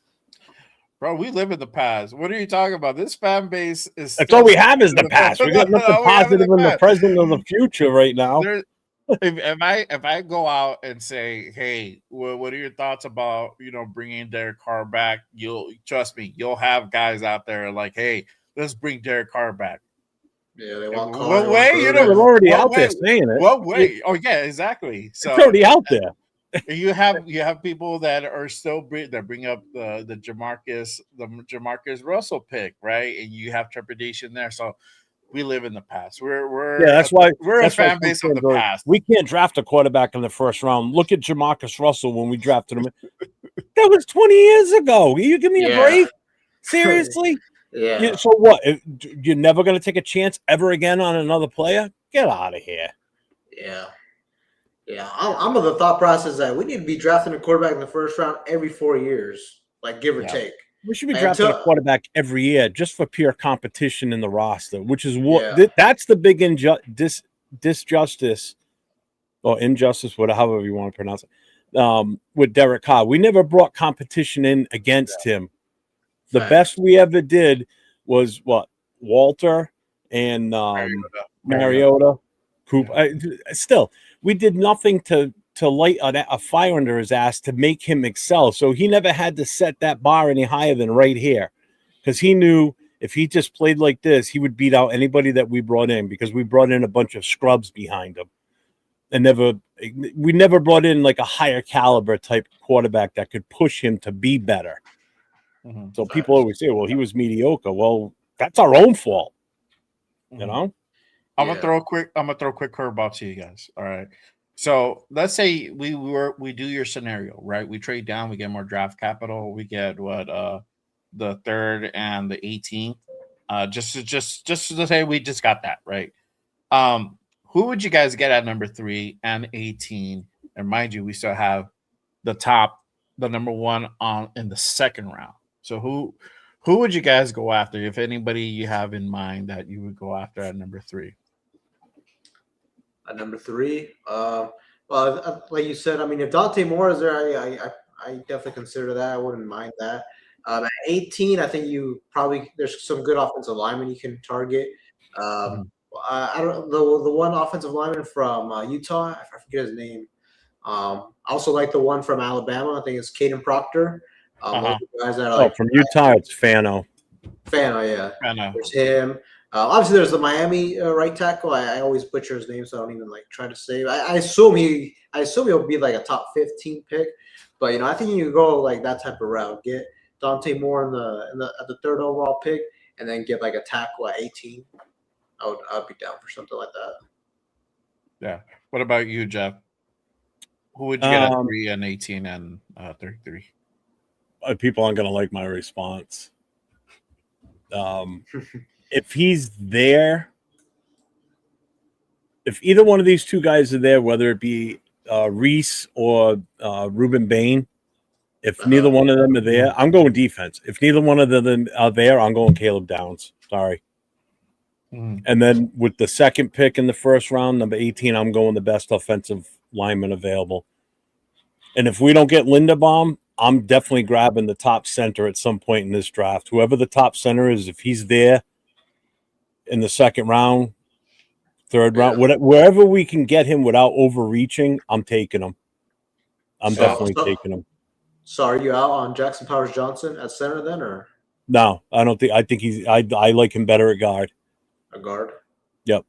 Okay. Yep. I want somebody that's played center their entire college career or their entire pro career if we bring them over in free agency, which is why I'm saying throw as many bags as it takes. I don't give a shit. If we can do what we can to get Linderbaum over here, you've already solved pretty much the big issue with the offensive line is getting a bona fide center to fill that spot, and he's your field general for your offensive line and a guy that's proven himself with Baltimore. You get him, things already change automatically for that offensive line because now you got him, JPJ. If Caleb Rogers steps up and becomes a true starter next season, Colton Miller on the left side, Glaze gets out of his funk and gets his shit together for next year, you got something. You've already improved that offensive line, and they've become an average offensive line. And just think what Genty could do with an average offensive line versus a shit bum offensive line like he had this year. And look what he did with those guys. He's still this close to hitting 1,000 yards with that horrific, horrible offensive line plus the coaching. Yeah. So imagine what he would do. Yeah. I would if I had those picks, I would probably, if Moore declares, I would draft more. I would at 18. I would get a lineman, I'm getting a lineman. It just depends who would be there. You guessed around some names. I don't know if Fano would still be there at 18. I feel like he would go a little bit higher. I like Laulu, that he's from Oregon. He's been playing pretty solid. I like him. I would go after him. And then in the 33rd, I would go defensive BPA. So whoever is top guy, I would go after him if that's the scenario that plays out. And I feel like with having these many issues defensively, we have to also start addressing defense. We can go out and get a free agent wide receiver. I mean, we could still draft one, but I mean, you can always utilize that pick defensively. I think that's probably the route that you go. But yeah, I would go offense for the first rounders, and then defense for that first second rounder as well. So it just depends how all this plays out, and that'd be crazy. So that'll be crazy if we're able to go ahead and make a trade with the Jets, and we traded away Max, and we're able to go ahead and get multiple first round picks. Aside from the two that they have, that would be fucking insane. That would be a definitely game changer. We're gonna go ahead and get some score predictions. What do you guys think tomorrow's game is gonna go ahead? What is the final score? Do you guys think it is gonna be for tomorrow's game? Then we can go ahead and officially wrap up this horrible season. I want to get everybody's takes on this real quick. One more, and then the nightmare is over. Yeah. Alex, where do you think tomorrow's score is gonna be? I think it'll be 23-6 Kansas City. 23-6 Kansas City. Okay. Jeff? Secure the number one pick, and off to the offseason, man. Yep, for sure.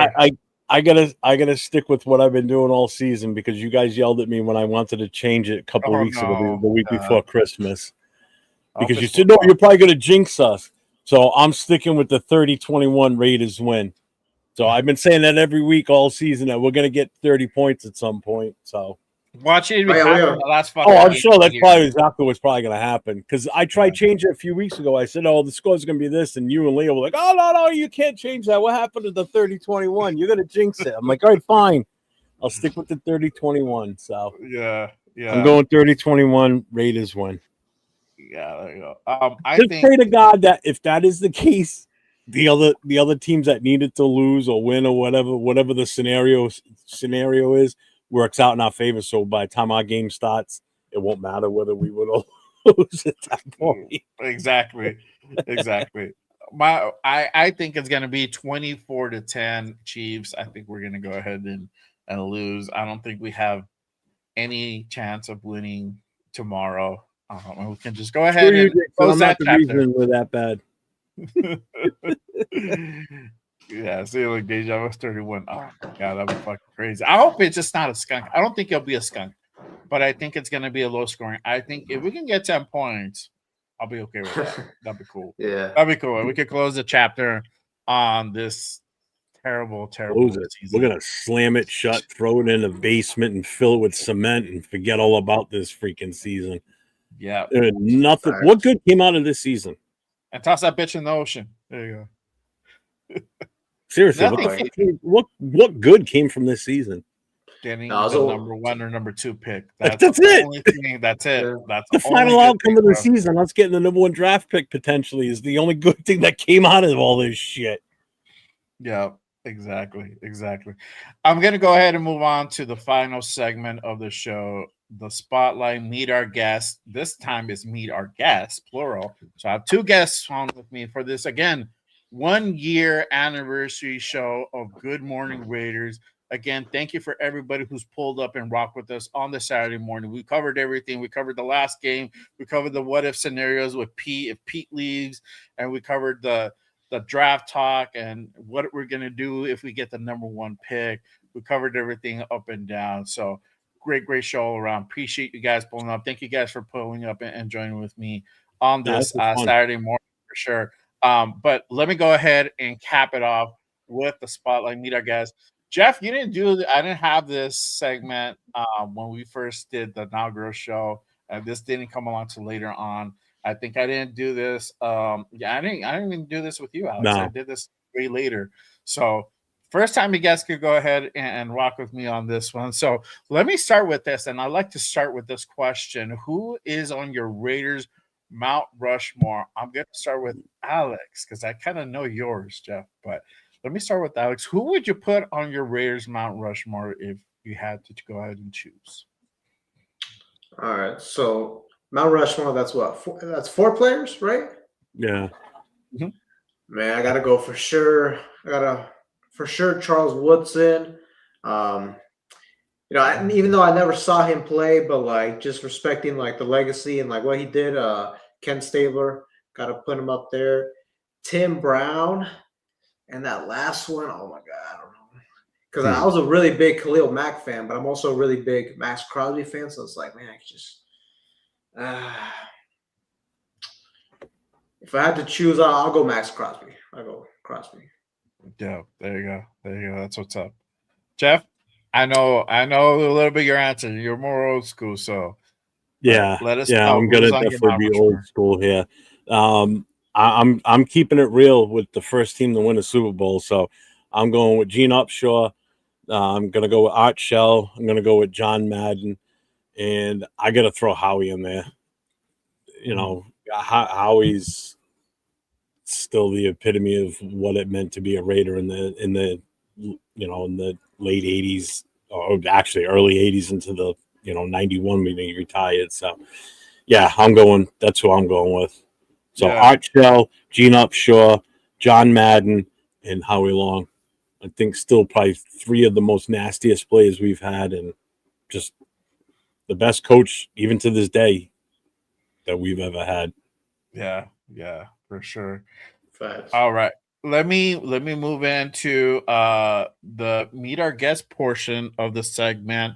So this is time where we get to know our guests. We take time out of the show, get to know our guests, and obviously today's guests are Raider Jeff and Raider Alex. So let me go ahead and start with this, and I'll start with you, Jeff. I'll go ahead and flip it around this time. Let's start from the beginning. Have you been a Raider fan for? And then what really was it that made you fall in love with the silver and black? Uh, Going back to 1975. So the first year we were in the Super Bowl that season. Um, Being on the East Coast, living in Rhode Island, we didn't get to see the Raiders on TV much. So everything around here was Patriots. I was never a Patriots fan. But the only time you get to see the Raiders around here was when they were in the playoffs. And they were in the playoffs a lot. So you get to see them a lot in postseason around here. And the very first time I saw them on TV, it was just that impact of just the grittiness, just the shield, like the image, the logo. It was just everything that just kind of struck with me. And from that day on, I've been a Raiders fan. I've been lucky enough to see us with all 3 Super Bowl wins. So that's one thing I can definitely take away from this was being alive to see all 3 of those and see the team transition from Oakland to LA, back to Oakland, and now to Vegas. Saw the different style of teams through the years, and I wouldn't change anything, even though we've been so bad lately. I'm a Raider fan till the day I'm put in the earth, man. That's it. There ain't no other team for me. Yeah, yeah, good. What about you, Alex? So what how long have you been a Raider fan for? And then what really was it that made you fall in love with the silver and black? Yeah, I've been a Raiders fan since I think like the first season I was actually like watching and like supporting the team was, I believe it was, I think it was that 2011 season when Hugh Jackson took over and then we traded for Carson Palmer and everything like that. And yeah, I grew up here in Portland, Oregon. So like growing up, I also I didn't get a lot of Raiders games here. Like mainly it was a Yeah, lot of like Seahawks games or like Patriots, just because like back then they were like the best team in the league. But I don't know, man. I think it was just kind of one of those things that like it's just like the mystique the franchise had. It was just like one of those things, man. When I seen like that shield, the silver helmet, and everything, I was like, man, yeah, I can't. There's no other team that I could really identify with besides the Raiders. So just ever since that point on, like I was a Raiders fan, and yeah, just kind of like he said, man, I'm a diehard until I die, man. I hopefully in the future I can see a Super Bowl victory. shit, at this point, I'm hoping for a playoff victory, but let's hope Yeah. in the future, man, we can experience something like that. Yeah, for sure. All right, I'm gonna go ahead and ask you guys about your content journey. What really inspired you guys to start to take up, content creating and be a, quote unquote, a content creator, talking about the Raiders? What's been like the most rewarding part of your journey? I'll go back to you, Alex. What inspired you to even start doing all this stuff? I just thought I was really passionate about it. I mean, I think it's fun too, just like creating the content, and I think like the most rewarding part of this is just like interacting with other people that have the same passion as you. Kind of like I said, I'm out here in Portland, Oregon. I mean, at the end of the day, it's Raider Nation. There's Raiders fans everywhere, but it's not like other places where there's like a lot of Raiders fans. So, for me, I kind of have to like connect outside of my circle here to like connect with other people that are diehard Raiders fans. So yeah, man, that's just kind of where it started for me, and just that's where it's taken me thus far. Yeah. What about you, Jeff? What really made you decide, hey, I'm gonna go ahead and start a YouTube page and start talking about Well, this team I that I had a like? YouTube. Yeah, I had a YouTube channel for about a year and a half, doing something completely different. I was doing like military style models, and it just wasn't. This just wasn't a huge following for it at that time. So Yeah, I was just sitting here one day, just like, what else can I do? And then I just started. Just something popped up, a Raiders thing, random thing just showed up, and I'm like, what the fuck am I doing? Why am I not doing that? I'm like, I've been a fan for so goddamn long. I've got a lot to say about the team. I said, why am I not doing this? So my journey started in Raider content August of 2024. And then from that point on, it's just everything's been skyrocketing. You and I pretty much got into it around the same time, Jay.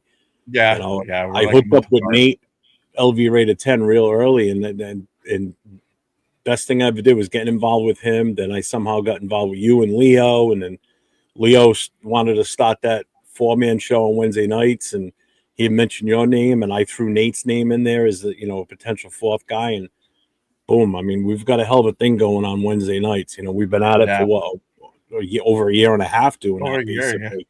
yeah, We started early in the season in 2024, so I've loved every minute of doing this. I've met some amazing people. Just the people in the chat alone. I've met some in person. Like I got to meet Raider Will. Nate came out here for week one. That kind of made that whole journey of doing this YouTube thing feel more complete in a way, because I finally got to meet a kid that I've been doing shows with almost since the start. You know, so it's just been. I wouldn't take anything away from what I've been doing. It just yeah, the involvement with the whole Raider community now is just so much different doing this versus on a small scale in my local, vicinity. I love every yeah, minute of it. Love it. yeah, Love it. Love it. Love it. yeah. For sure, for sure. Um, Let me ask you guys this, and I'll cap off the show this way.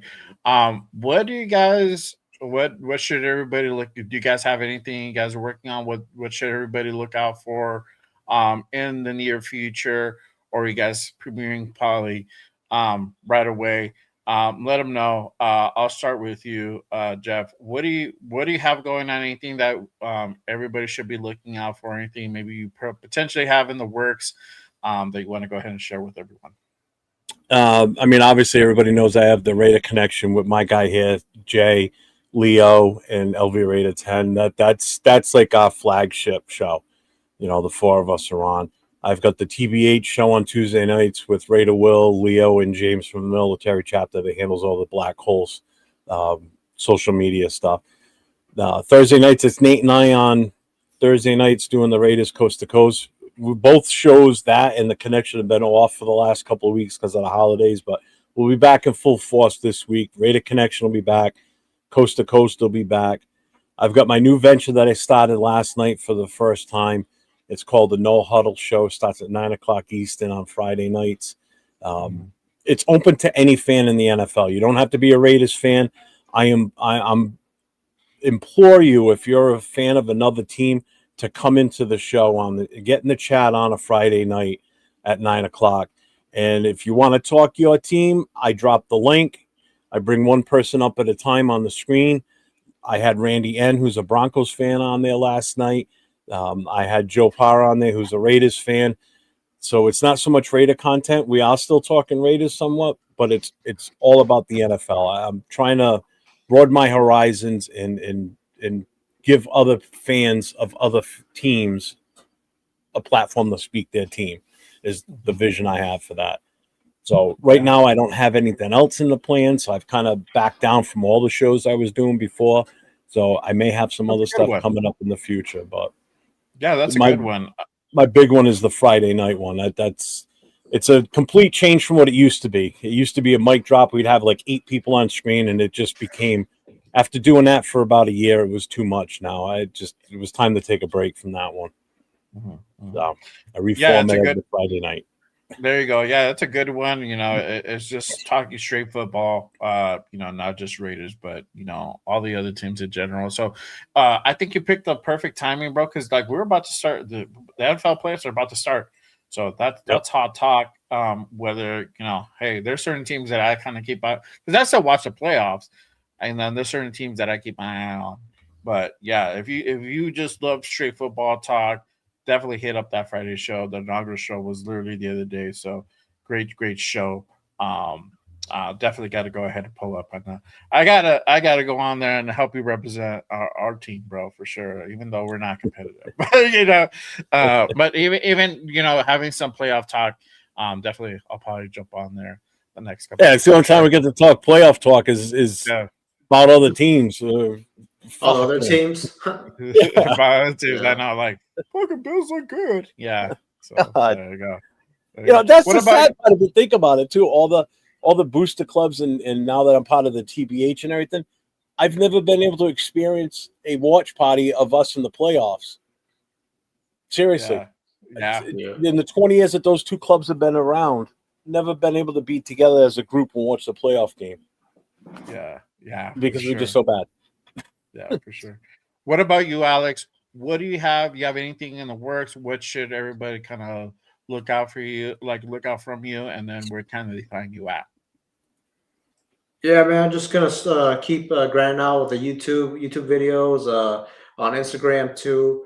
Just gonna try to grow it as much as I can. The one thing maybe I'm thinking about doing is maybe expanding my horizons a little bit when it comes to Raiders content, just because I mainly just do like general information on the current state of the team, basically current news and topics like that. But I'm thinking there's certain times, especially in the off season, where it's dead. It's not much to talk about. Maybe we can do some documentary style videos of Raiders in the past, things of that nature. But yeah, man, that's where we're at with it.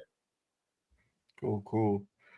And then make sure you guys go ahead and again pull up to make sure you guys first hit that like and subscribe on both of the channels. Make sure you guys go ahead and tap into Jeff's channel. It's 41_ Raider Jeff. You can go ahead and I have his link pinned down below in the chat, and then make sure you guys go ahead and tap into Raider Alex's channel as well. It's Raider Alex Official on YouTube. And then also you have Instagram and X. And then are you active on TikTok? Because I found you on TikTok, but I don't know if you're active or not. I am a little bit. I need to be more active on it. But yeah, I try to. I'm not as active as I should be. But yeah, I do have a TikTok as well. Yeah, for sure. It's just so much different than Instagram, and it's oh yeah, it is. Different algorithm too, because sometimes I'll put up shit on TikTok and it'll hit, and then it won't hit on IG, and then vice versa. It will just flip up, and then sometimes you catch some slack on TikTok that you wouldn't necessarily catch on IG, and it's just weird. It's weird sometimes, but yeah. But make sure you guys go ahead and tap into Alex's channel. He has fire videos. He just put one out on Mendoza the other day, so make sure you guys go ahead and check that one out. It's really good video. Real quick before I end this show, shout out to my guy Navman on a $10 super. He says, "Happy 1 year anniversary, Jay. I think it was your first. I was your first member. Much love to all and to the nation. New season, new start. I'm pretty excited about what's to come. Mendoza is that dude. Shout out to Nav on the $10 super. Appreciate you, my guy. I think you were my first member. You're one of the first. You're up there for sure. I think Jeff is like kind of right behind you once I got monetized, and then the wife is like right there. She's either number 2 or number 3. She's there. So she's been there through the thick of things. So salute to all of you. Salute to everybody. Salute to all the members. Salute to the mods. Everybody that pulls up and rocks with me. Every Saturday, every Monday, every Wednesday, post-game reaction shows, all of those. Appreciate you guys. Appreciate to everybody who rocks with Jeff, who rocks with Alex, who rocks with everybody who supports Raider Nation and a whole. Thank you guys. Thank you guys for just being there. Thank you guys for being you. Even if you guys don't spectate, if you guys don't participate in the chat, just spectators. Hey, that's all good. Much love to you guys.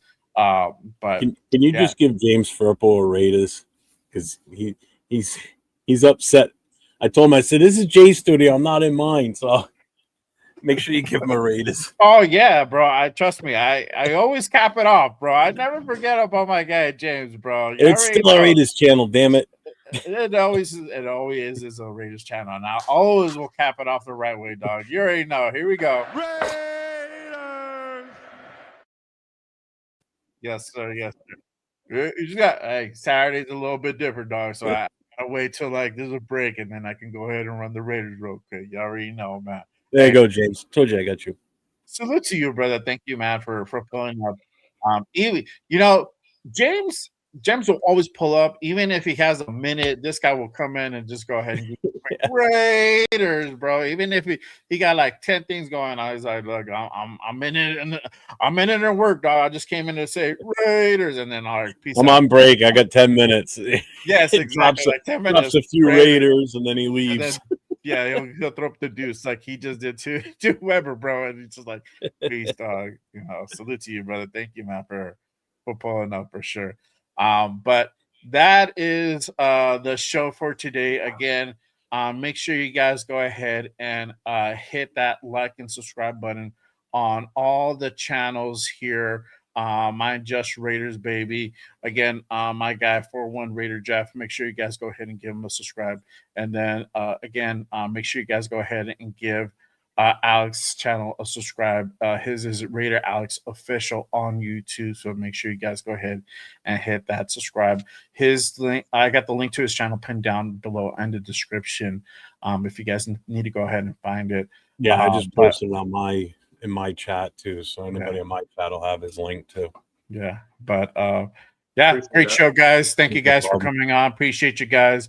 Great way to go ahead and really do a one year anniversary show, and hopefully tomorrow we can go ahead and cinch in the number 1 pick for this year's draft that's coming up, and then we can go ahead and do whatever we want to go ahead and do with that pick.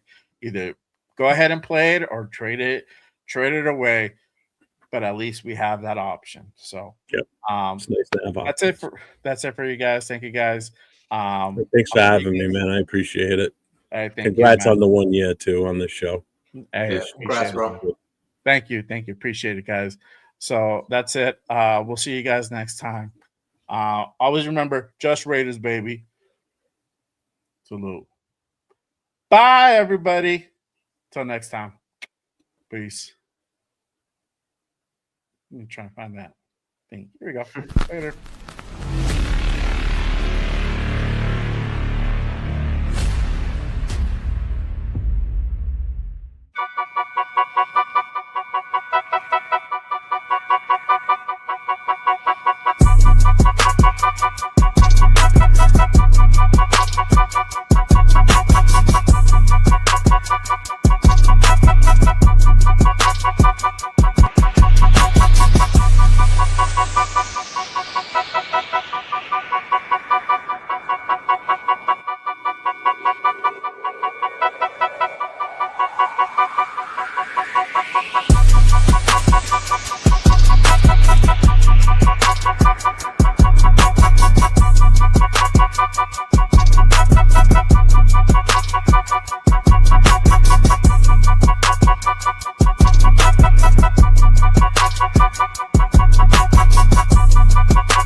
Good morning, brother. How you doing? My guy, Lunatic Raider, Raider Legion. What is good? We on? Hey! We are. None other than Mr. Fist, bringing none other than our guy, Joe Morley, bring out none other than the Violator, Wayne Marbury, bring out none other than the notorious Hedgehog.